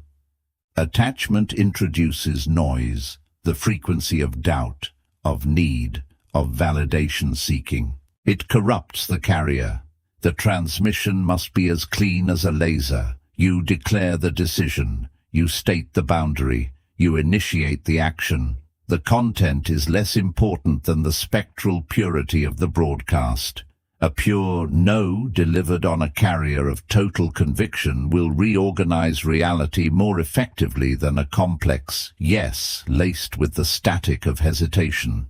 The universe is not listening to your words, it is reading your frequency.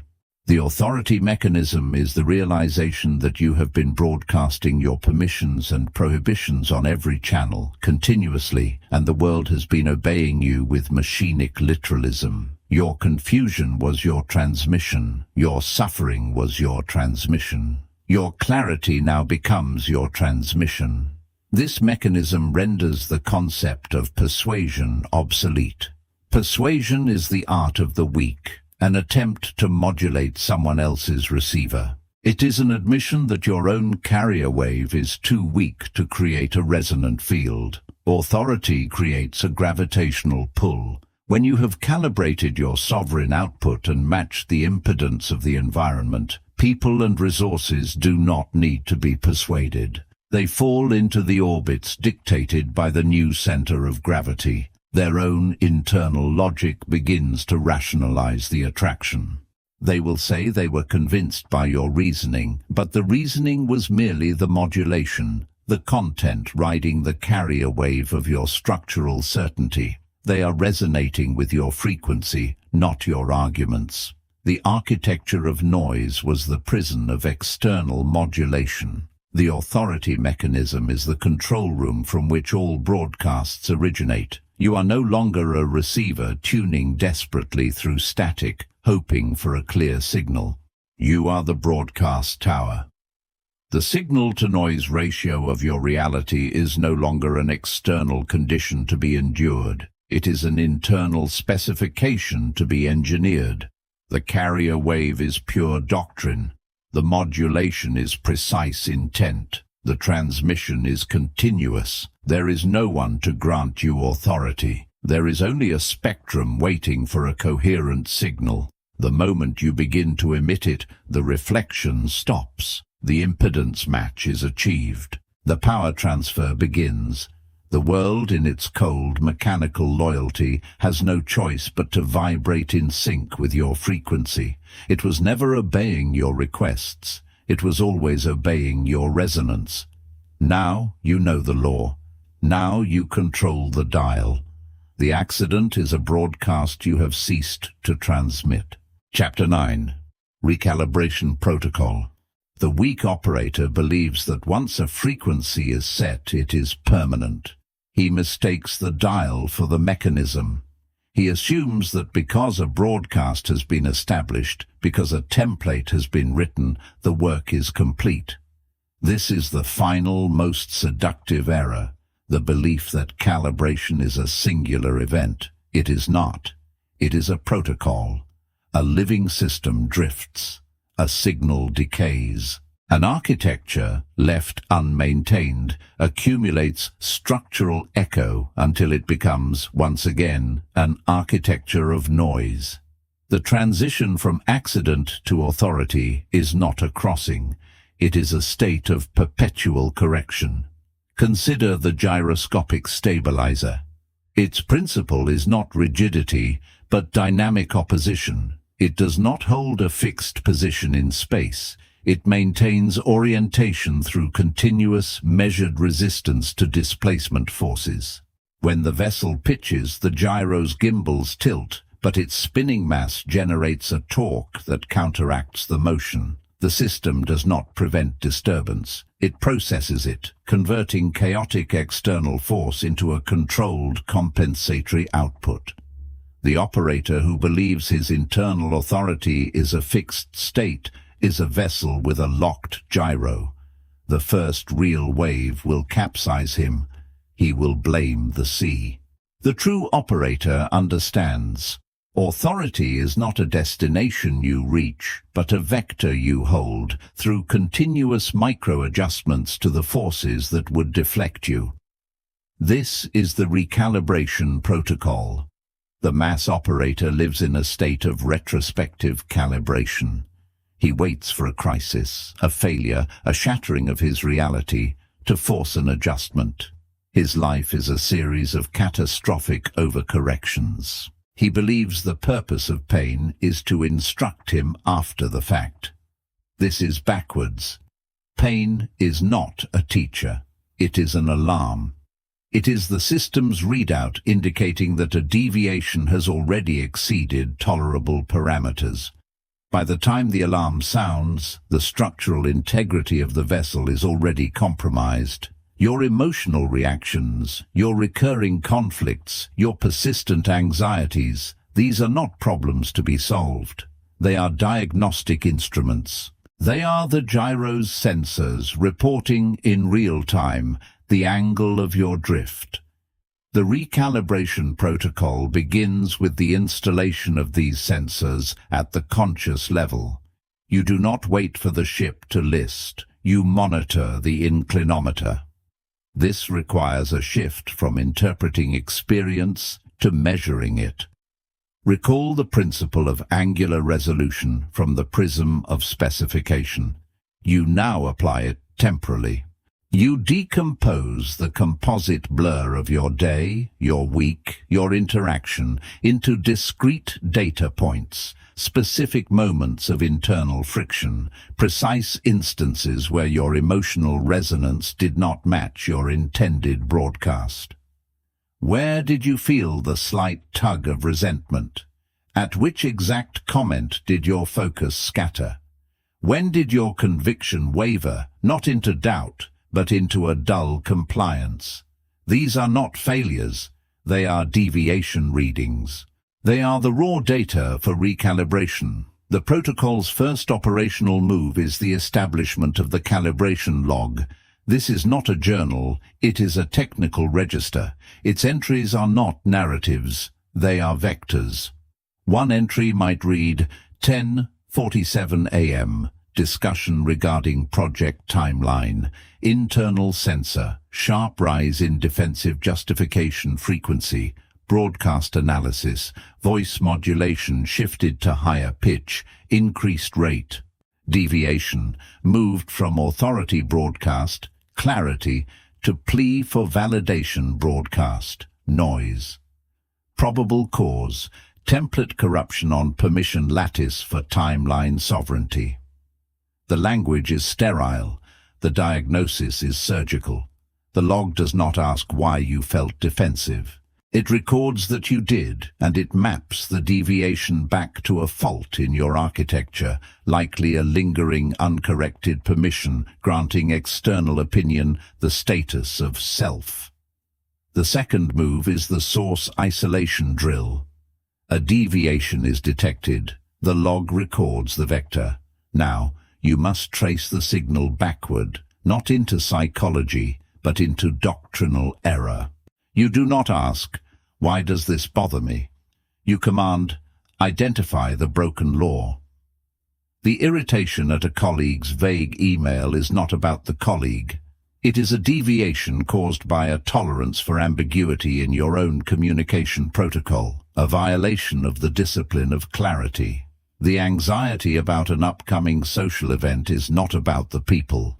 It is a deviation caused by a template error that still classifies social approval as a necessary resource, a relic from the permission lattice you supposedly overwrote. Each deviation points to a specific technical fault in the installed architecture. The emotion is the alarm. The broken law is the faulty wiring. The third and most critical move is the live recalibration. This is the dynamic opposition. You do not wait until the end of the day to review the log. The moment the sensor triggers, the moment you feel the drift, you execute a micro-correction in real time. The colleague's vague email arrives. The internal sensor registers the friction. Immediately, you initiate the drill. Source isolation identifies the broken law. Clarity. You do not react to the email. You respond from the corrected protocol. Your reply becomes the recalibration. Please resend with the following 3 data points specified. You have not addressed the person. You have addressed the deviation in your own system. You used the external stimulus to trigger an internal architectural update. The gyro just countered the pitch. The weak operator would have either swallowed the irritation, allowing drift, or sent a hostile reply, overcorrection. The true operator issues a command that restores his own operational standard. The world is his calibration tool. This protocol transforms your environment from a series of accidents into a continuous calibration rig.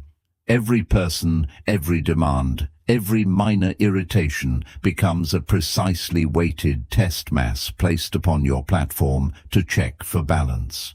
A system that is never tested cannot be trusted. A frequency that is never challenged cannot be known. The mass operator seeks a quiet life, a flat sea. He is horrified by disturbance. The doctrinal operator understands that a flat sea teaches him nothing about his vessel's stability. He needs the waves. He needs the wind. They are the only forces that can show him, in real time, where his hull is weak, where his rudder is misaligned. He does not pray for calm. He maintains the protocol so that he is ready for, and indeed utilizes, the storm. This is the essence of the recalibration protocol, the end of the distinction between living and maintenance. For the weak operator, life is the primary activity, and maintenance is an occasional dreaded chore. For the doctrinal operator, maintenance is the primary activity, and what the world calls life is merely the field in which this maintenance is performed. His relationships, his work, his challenges, they are not the painting. They are the brush strokes that continually refine the hand of the painter. His internal state is not the consequence of his life. His life is the consequence of his continuously recalibrated internal state. Therefore, the accident does not return as a catastrophic event. It returns as entropy, the slow, insistent drift back towards noise, towards blurred resolution, towards low-pressure compliance. The recalibration protocol is the sustained negation of this entropy. It is the continual reassertion of signal over noise, of pressure over diffusion, of clarity over ambiguity. It is the proof that you are not a thing that has been built, but a process that is being built perpetually with every conscious breath. The null period was the initial silence. The extraction was the first signal.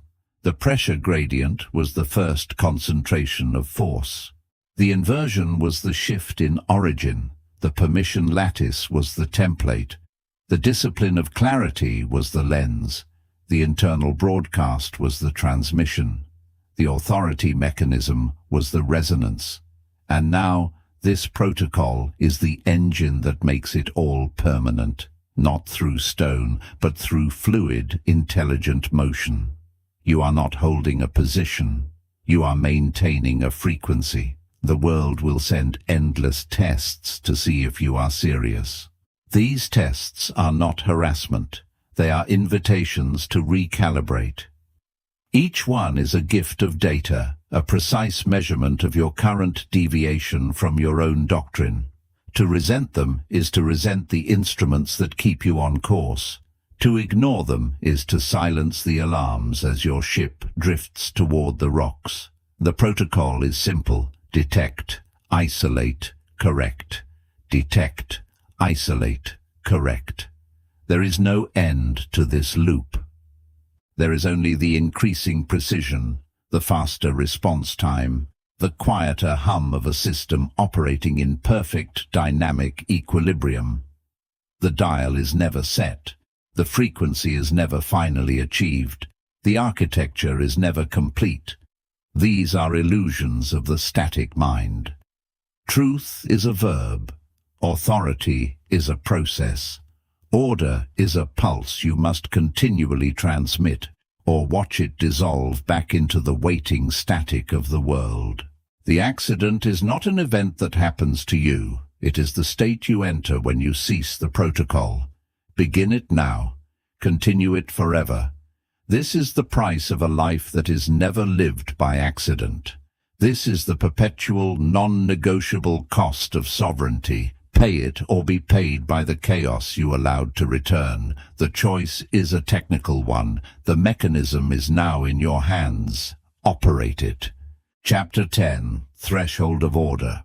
The weak operator believes order is a destination, a state of completion, a final arrangement of circumstances where friction ceases, decisions become automatic, and life operates with the silent hum of a perfected machine. This is the fantasy of the finished thing. It is a profound misreading of the mechanism. Order is not a place you arrive. It is a thermodynamic phase you sustain, a threshold, not a territory. To cross it is to enter a different relationship with energy itself, where maintenance is the primary function and decay is the constant, measurable opponent. The mass operator seeks the order of the museum, static, preserved, behind glass. The sovereign architect builds for the order of the reactor, a contained, violent and productive disequilibrium that must be actively managed, second by second, or it will breach containment and return to the baseline chaos of the universe. This is the principle of entropic management. In a closed system, disorder naturally increases. This is the second law of thermodynamics, and it is the single most violent truth governing your existence. Your mind is a system. Your life is a system. Left unattended, their inherent direction is not toward complexity or beauty or power, but toward maximum entropy, the uniform distribution of energy into useless heat, the dissolution of structure into noise, the conversion of signal into static. The architecture of noise is not an external condition imposed upon you. It is the default thermodynamic destination of any system that lacks a continuous input of work to maintain its low entropy state. Your feelings of overwhelm, your recurring distractions, the slow creep of ambiguity back into your decisions, these are not personal failures. They are entropic readouts. They are the system returning to its equilibrium of diffuse chaos because you ceased the work of compression. The weak operator, upon feeling this decay, makes a critical error. He attempts to fight entropy locally. He attacks the symptom, the messy desk, the missed deadline, the anxious thought, believing that if he can correct this one point of disorder, he can restore the whole. This is like trying to cool a room by holding an ice cube. The gradient is too vast. The system is too large. His efforts are thermodynamically insignificant, instantly overwhelmed by the ambient drift toward disorder. He then concludes that order is impossible, that life is inherently messy, and resigns himself to managing the collapse. This is energetic bankruptcy. He has misdiagnosed a systemic law as a personal flaw. The sovereign operator does not fight entropy. He engineers a permanent local reversal of its flow. He does not clean the room. He builds and maintains a refrigeration unit inside it. The threshold of order is the moment you stop being a casualty of the second law and become the administrator of a local exception. This is achieved not through effort, but through architecture. the creation of a sustained low-entropy state within a bounded domain. Your compression chamber from Chapter 3 was the forge for this. The internal broadcast directive from Chapter 7 is its output signal. But the chamber itself must be cooled. The broadcast tower must be powered. This is the work of the threshold, the continuous, non-negotiable expenditure of energy to maintain a state that the universe is constantly trying to dissolve. The operational protocol is the maintenance loop. It has 3 phases, and it runs perpetually, like the pump in a nuclear reactor core. Phase 1. Metabolic monitoring. You must install sensors. Not for emotion, but for entropic drift. These are specific, technical metrics. Clarity of your first thought upon waking. The latency between a stimulus and your doctrinal response versus your emotional reaction. The signal-to-noise ratio in your internal monologue during a null period. The structural integrity of your daily schedule. Does it hold its shape? Or does it deform under the first pressure? These are not judgments. They are pressure and temperature gauges. A drop in clarity is not a mood, it is a drop in system pressure. An increase in reactive latency is not a character trait. It is a rise in thermal noise, scattering your signal. You monitor not to critique, but to diagnose the rate of decay. This tells you the workload required to restore the gradient. Phase 2. Corrective compression. Upon detecting entropic drift, you do not address the manifested symptom. You return to the source of the pressure leak. You execute a targeted, high-intensity recompression of the system. This is not trying harder. It is a surgical reapplication of the foundational protocols. If clarity drops, you do not seek more information. You enforce a new null period, scrubbing the aperture. If reactivity increases, you do not practice patience. You reinitiate spectral decomposition, breaking the composite emotion back into its atomic facts.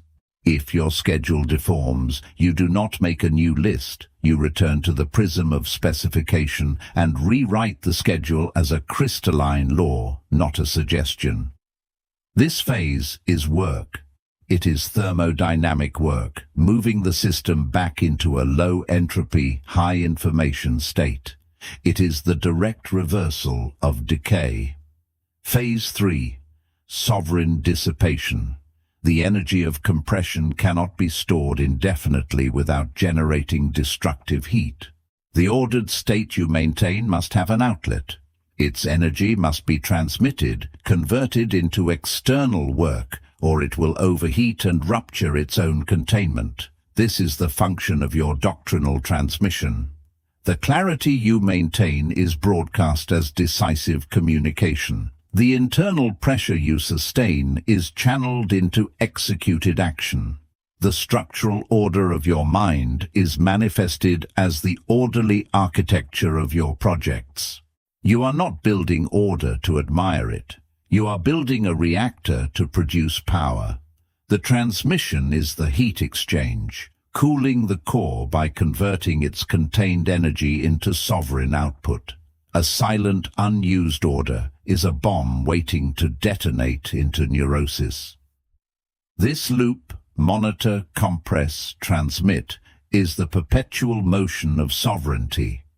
It acknowledges that the threshold of order is not a line you cross once. It is a membrane you must continually generate, a standing wave of anti-entropic effort that defines the boundary between your operational reality and the waiting static of the world. The moment you believe you have achieved order, you have taken your hand from the pump. The decay begins instantly. Your feeling of being in flow is not the absence of work. It is the sensation of the maintenance loop operating at optimal frequency, where monitoring is subconscious, compression is swift, and transmission is frictionless. It is a mastered process, not a granted state. The doctrine is this: Life is not lived in the achievement of order, but in the maintenance of the threshold. The accident is what happens in the gaps between maintenance cycles.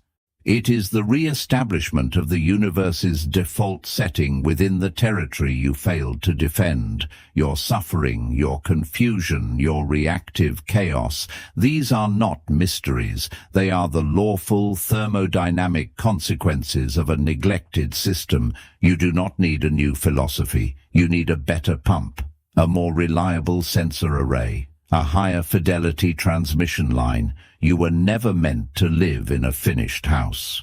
You were meant to be the engineer in the control room, watching the gauges, adjusting the valves, channeling the steam, ensuring the lights never flicker. The world outside is a high-entropy sea. Your consciousness is the vessel you keep afloat. The threshold of order is the hull you maintain. Every day the pressure of the sea tests it.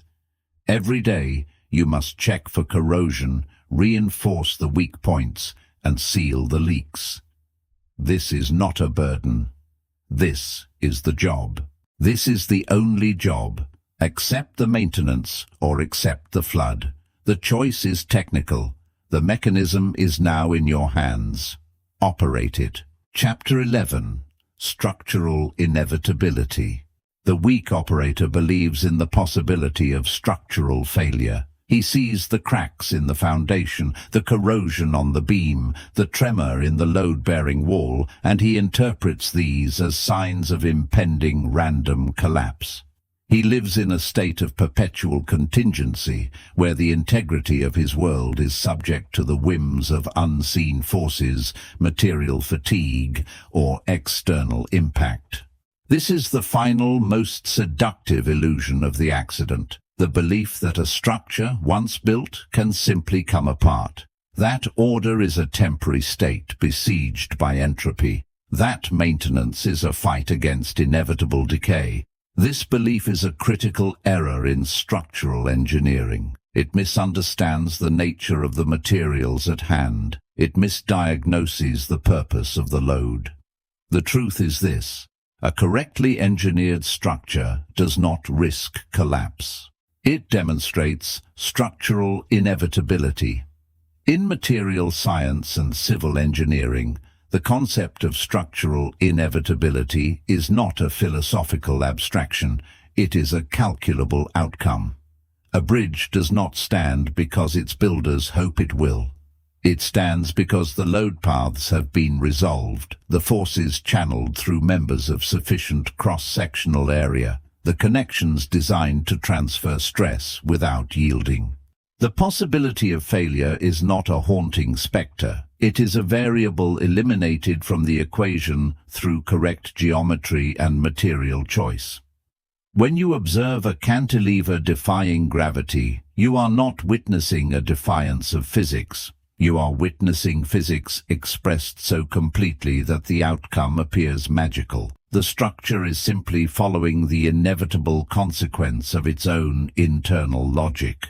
The mass operator looks at his life and sees a collection of stressed components, any of which might buckle. The engineered operator looks at the same arrangement and sees a system of forces awaiting correct resolution. One sees potential chaos, the other sees a blueprint for inevitability. Your internal architecture up to this point has been treated as a dynamic system, a broadcast tower, a compression chamber, a navigational gyroscope.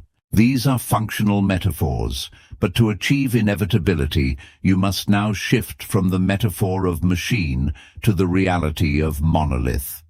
A machine has moving parts. It requires calibration, lubrication, and energy input. It can experience mechanical failure. A monolith is something else entirely. It is a single continuous expression of material and intent. Its strength is not assembled, it is inherent. Its form is not maintained, it is permanent.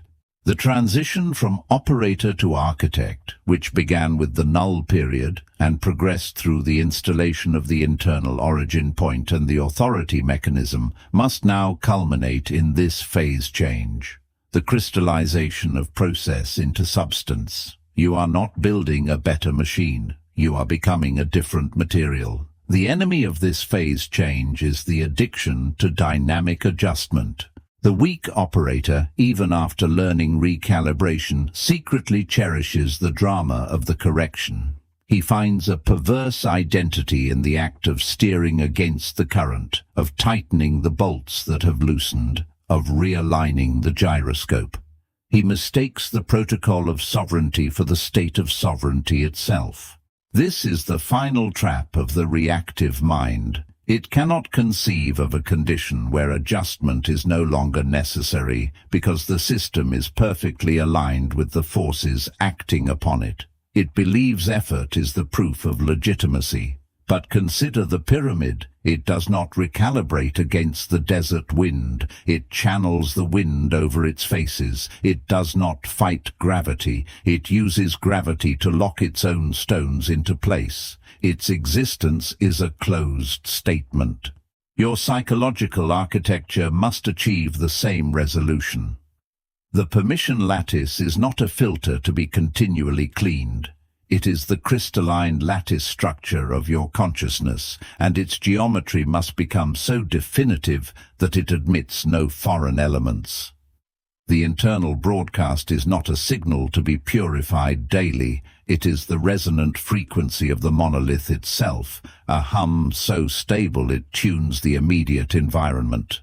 The operational protocol for this chapter is the load test. You have designed your architecture, you have established your broadcast, you have calibrated your authority. Now you must subject the entire system to a calculated, overwhelming force to prove its inevitability. A civil engineer does not trust theoretical calculations alone. He stress tests the prototype. He applies loads beyond the expected maximum and observes the behavior of the structure. Does it deflect elastically and return to true? Or does it yield, permanently deforming? Your life, until now, has been an unconscious load test, where external pressures revealed the yield points in your character. Now, you will conduct the test consciously, with diagnostic intent. Phase 1. Identify the critical node. Review your architectural blueprint, the clarified specifications from the discipline of clarity, the non-negotiable permissions from the template overwrite. Within this design, there is one component that represents the greatest potential point of failure. This is not necessarily your greatest fear, but the doctrinal principle you have most recently integrated and least instinctively trust. It may be the new boundary that feels rigid, the unfamiliar output of your sovereign broadcast that feels audacious, the calibrated schedule that feels restrictive. This node is the keystone in your current arch. All load paths converge upon it. Phase 2. Apply calculated overload. Do not wait for life to apply random pressure. You will engineer the test. Deliberately place a demand upon that critical node that exceeds its supposed operational limit by a factor of 30%. If your node is a time boundary, schedule an imperative project that requires 52 minutes of focused work in a 50-minute window. If your node is a financial doctrine, create a hypothetical scenario where you must refuse a significant sum of money offered under compromising conditions. If your node is a social broadcast of authority, place yourself in a forum where your stated position will be directly and publicly challenged by a competent opponent.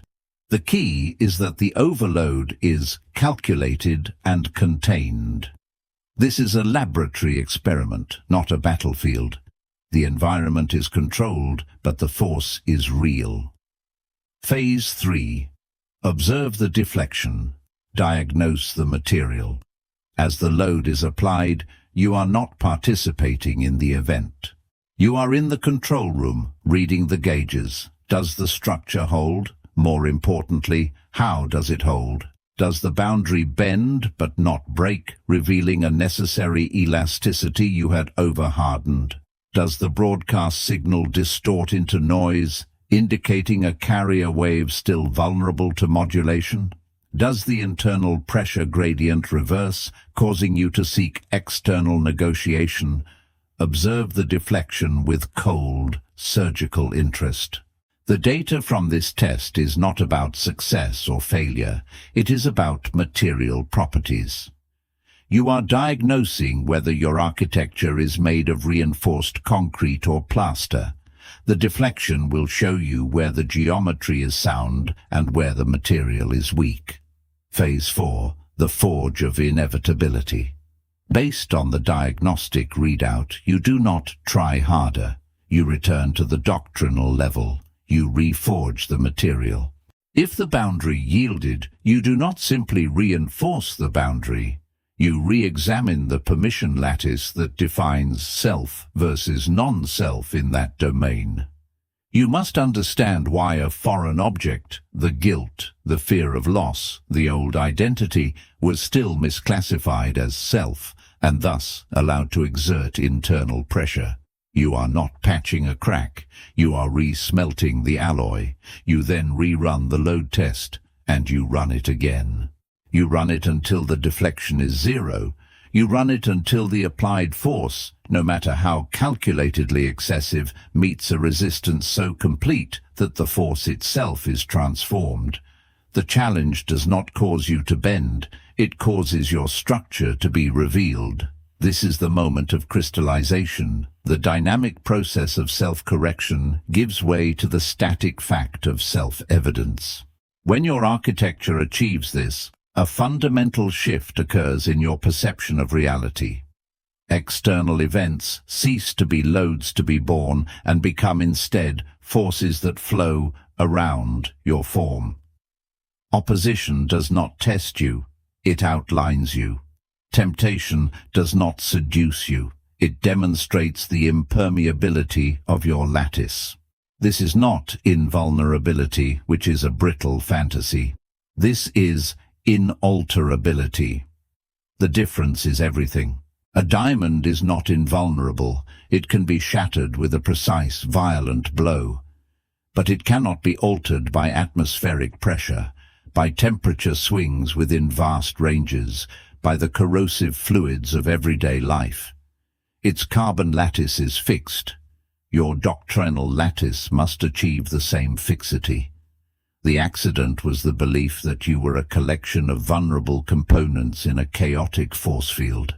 Structural inevitability is the understanding that you are the geometry that resolves the force field into predictable paths. The noise of the world does not stop. The pressure gradients do not disappear. The impedance of your environment does not magically lower. But these things no longer determine your internal state. They encounter a finished form. The broadcast is no longer a transmitted signal hoping for clear air. It is the vibration of the form itself, and the world resonates in sympathy or shatters against it. These are the only two outcomes, and both prove the doctrine. You do not hope for a good life. You build a life so architecturally sound that goodness is a structural byproduct. You do not avoid collapse. You engineer the possibility of collapse out of the system. The maintenance protocol from the previous chapter, the daily checking of gauges, the sealing of leaks, was the final preparation of the machine. This chapter is the phase change where the machine cools, solidifies, and becomes part of the landscape. The operator in the control room steps out, and his shadow is cast by the monolith he has become. From here, there is no return to dynamic uncertainty. There is only the slow, inevitable weathering of a form that time itself will take centuries to even acknowledge. The storm is not coming. You are what remains after the storm has passed. Chapter 12. Final Architecture. The weak operator believes completion is a destination. He imagines a summit, a final state of rest where the work is done and the architecture stands complete. This is his most profound error. A finished building is a dying system. It begins its decay the moment the last sealant dries, the moment the architect walks away. What you have been constructing is not a monument to be visited. It is a living architecture that must become indistinguishable from the ground upon which it stands, the air it displaces, the consciousness that inhabits it. The final phase is not an arrival. It is the dissolution of the distinction between the operator and the operation. This is the principle of structural inevitability. In materials science, certain alloys, through repeated thermal cycling and stress, achieve a state where their crystalline lattice reorganizes to such density and alignment that deformation becomes mathematically improbable. The material no longer resists force, it absorbs and redistributes it along pathways engineered into its very atomic structure. The concept of failure becomes irrelevant. There is no single point of fracture, only the gradual total integration of stress into the system's function. Your internal architecture, the filtered signal, the pressurized chamber, the inverted causality, the permission lattice, must undergo this same phase change. It must cease to be a tool you use and become the molecular composition of your perception. The mass operator lives in a state of perpetual assembly. He is always gathering materials, adjusting blueprints, repairing cracks. His life is a construction site, loud with the noise of becoming. He mistakes this activity for progress. In truth, it is the evidence of a structural flaw so fundamental it condemns him to eternal renovation. His architecture is a patchwork of reactions, each new stress revealing a new weakness, each emotional weather event requiring a fresh coat of doctrinal paint. He has never allowed the heat and pressure of consistent doctrine to forge his disparate intentions into a single, seamless alloy. The operational move is crystalline integration. This is not another action to perform. It is the cessation of a category of action. You stop building the architecture and allow the architecture to build you. The protocols, the null period, the compression chamber, the immunological review, the recalibration loop were the thermal cycles. The doctrines were the impurities being burned away. Now you enter the annealing phase. This is a controlled cooling, a deliberate reduction in conscious manipulation, so the internal lattice can settle into its final, stable alignment. Begin with environmental suffusion. Your external space must become a perfect mirror of your internal order. Every object, every digital input, every social contract is either a reinforcement of the crystalline lattice or a foreign element that will create a point of stress. This is not minimalism for aesthetics. It is immunological for architecture. You are scanning your physical and digital environment with the template secured in Chapter 5. Does this item require decision energy to maintain? Does this application generate noise or signal? Does this relationship operate on a protocol of clarity, or does it thrive on ambiguous emotional residue? You are not decluttering. You are executing a doctrinal enclosure, sealing your environment so completely that only the frequencies of your sovereign broadcast can resonate within it. Next, ritualize without ritual. The weak operator ritualizes his anxiety, performing superstitious behaviors to ward off the chaos he believes is native to the world. Your actions must become so aligned with the architecture that they lose the quality of performance. They become as unconscious and inevitable as the structural integrity of a bridge. The morning review of the calibration log is not a task. It is the bridge checking its own load-bearing calculations. The compression chamber session is not a meditation. It is the reactor core achieving critical density for the day's transmissions. The act loses its name, its special category. It simply is what you are. When action and identity fuse, friction disappears. There is no longer a you that does discipline. There is only a crystalline structure conducting energy along predetermined optimal pathways. This integration triggers the law of vanishing interface. In advanced systems design, the ideal interface is invisible. The user does not operate the system. The user's intention is the operation. Your perception must achieve this. The moment of choice, the struggle between a doctrine and an impulse, must vanish. The impulse, if it is not doctrinally aligned, simply fails to manifest as a viable option. It is filtered out at the subconscious level, by the permission lattice, before it can even register as a conscious thought. What remains is not a victorious act of will, but a silent, inevitable vector. You do not choose to work. Distraction is not on the spectrum of reception. You do not choose to speak with authority. Hesitation is a frequency your broadcast equipment no longer contains. The internal debate is replaced by internal trajectory. This is the true meaning of the structural echo. It is no longer an echo. It is a unified vibration. The external reality you encounter ceases to feel like an external reality.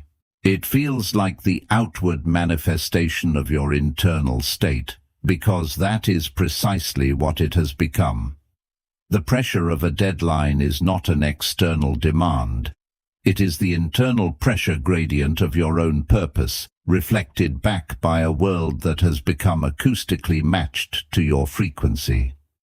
The respect you command is not granted. It is the necessary resonance of a stable carrier wave, meeting a system designed to recognize stability. The world stops happening to you. It happens from you, with the lag time reduced to zero. The maintenance protocol from the threshold of order now evolves. You are no longer monitoring for leaks. You are monitoring for purity of state. The three-phase loop, monitor, compress, transmit, continues, but its character changes. Monitoring is no longer a search for problems. It is a verification of homeostasis. Compression is no longer an act of force. It is the system's natural tendency toward density. Transmission is no longer a broadcast. It is the system's ambient radiative signature. You maintain not to fix, but to confirm. You are the engineer in the control room, watching gauges that forever read optimal, not because the system is perfect, but because the system's self-regulation is now perfect. Your intervention is only required if a reading deviates, and the system is designed to make deviation a thermodynamic impossibility. This is the end of accident. Not because accidents cease to exist in the world, but because the category of accident loses its meaning within your architecture. An unexpected event is not a random intrusion. It is a new data point, an input to be processed by an immutable protocol. It is stress-tested against the crystalline lattice. Does it resonate? If so, it is absorbed as energy. Does it conflict? It is deflected as non-material. There is no emotional narrative of fortune or misfortune. There is only vector analysis and integration. Luck is the explanatory fiction of those who cannot see the lattice. Fate is the crutch of those who refuse to become the architect. In the final architecture, these words are empty noise, static on a frequency you ceased scanning long ago. The architecture is final because it is closed. It is a complete doctrinal system. It takes input, processes it through a fixed set of laws, the signal-to-noise ratio, the pressure gradient, topological inversion, immunological permission, and produces output that is both predictable and sovereign. The system's goal is its own perpetuation in a state of low entropy. It is alive, not as a biological entity, but as a logical entity. It sustains itself. You, the conscious operator, become the steward of this self-sustaining system. Your awareness is the final thin layer of observation atop a structure so deep and so solid that it will outlast every temporary storm of emotion, every external pressure, every attempt by the world to reintroduce ambiguity. You do not inhabit the architecture, you are the architecture. The control room is not a place you go, it is the condition of your awareness. The blueprints are not documents you consult, they are the crystalline lattice of your thought. The storm is not an external event you weather, it is a pressure differential that your form is designed to translate into structural integrity. There is no after the storm, because the storm is a perpetual low-grade input that the architecture uses for maintenance. You are not what remains. You are what operates permanently on the principle that nothing is external, everything is signal, and all signal is fuel. The accident is over. It was never real. Only the architecture is real, and now you are it. Conclusion. The architecture is now complete. The noise has been filtered. The signal you have extracted is not a set of instructions, but a new operating system. You have moved through the gradient, inverted the causal chain, and dismantled the permission lattice that granted others authority over your internal state. What remains is not a person improved, but an entity reclassified. You are no longer a subject of accident, buffeted by the chaos of external broadcast. You are the origin point of your own structural inevitability. The discipline of clarity has hardened into a permanent lens. The authority mechanism you have built does not seek validation. It emits a frequency that recalibrates the environment around it. This is the threshold you have crossed, from a life of reaction to a state of continuous, silent genesis. The final architecture is not a blueprint you follow. It is the prison you have built for chaos, the ordered space where your will becomes physical law. The walls are made of the decisions you no longer postpone. The doors open only to the pressures you deliberately let in. You reside within it now, not as a prisoner, but as its warden, its architect, its sole source of truth. There is no return to accident. The path back has been collapsed by the weight of your own order. The doctrine is installed. The protocol is live. From this point forward, every breath is a choice, every silence a broadcast, every moment a confirmation of the structure you have become. Now, operate.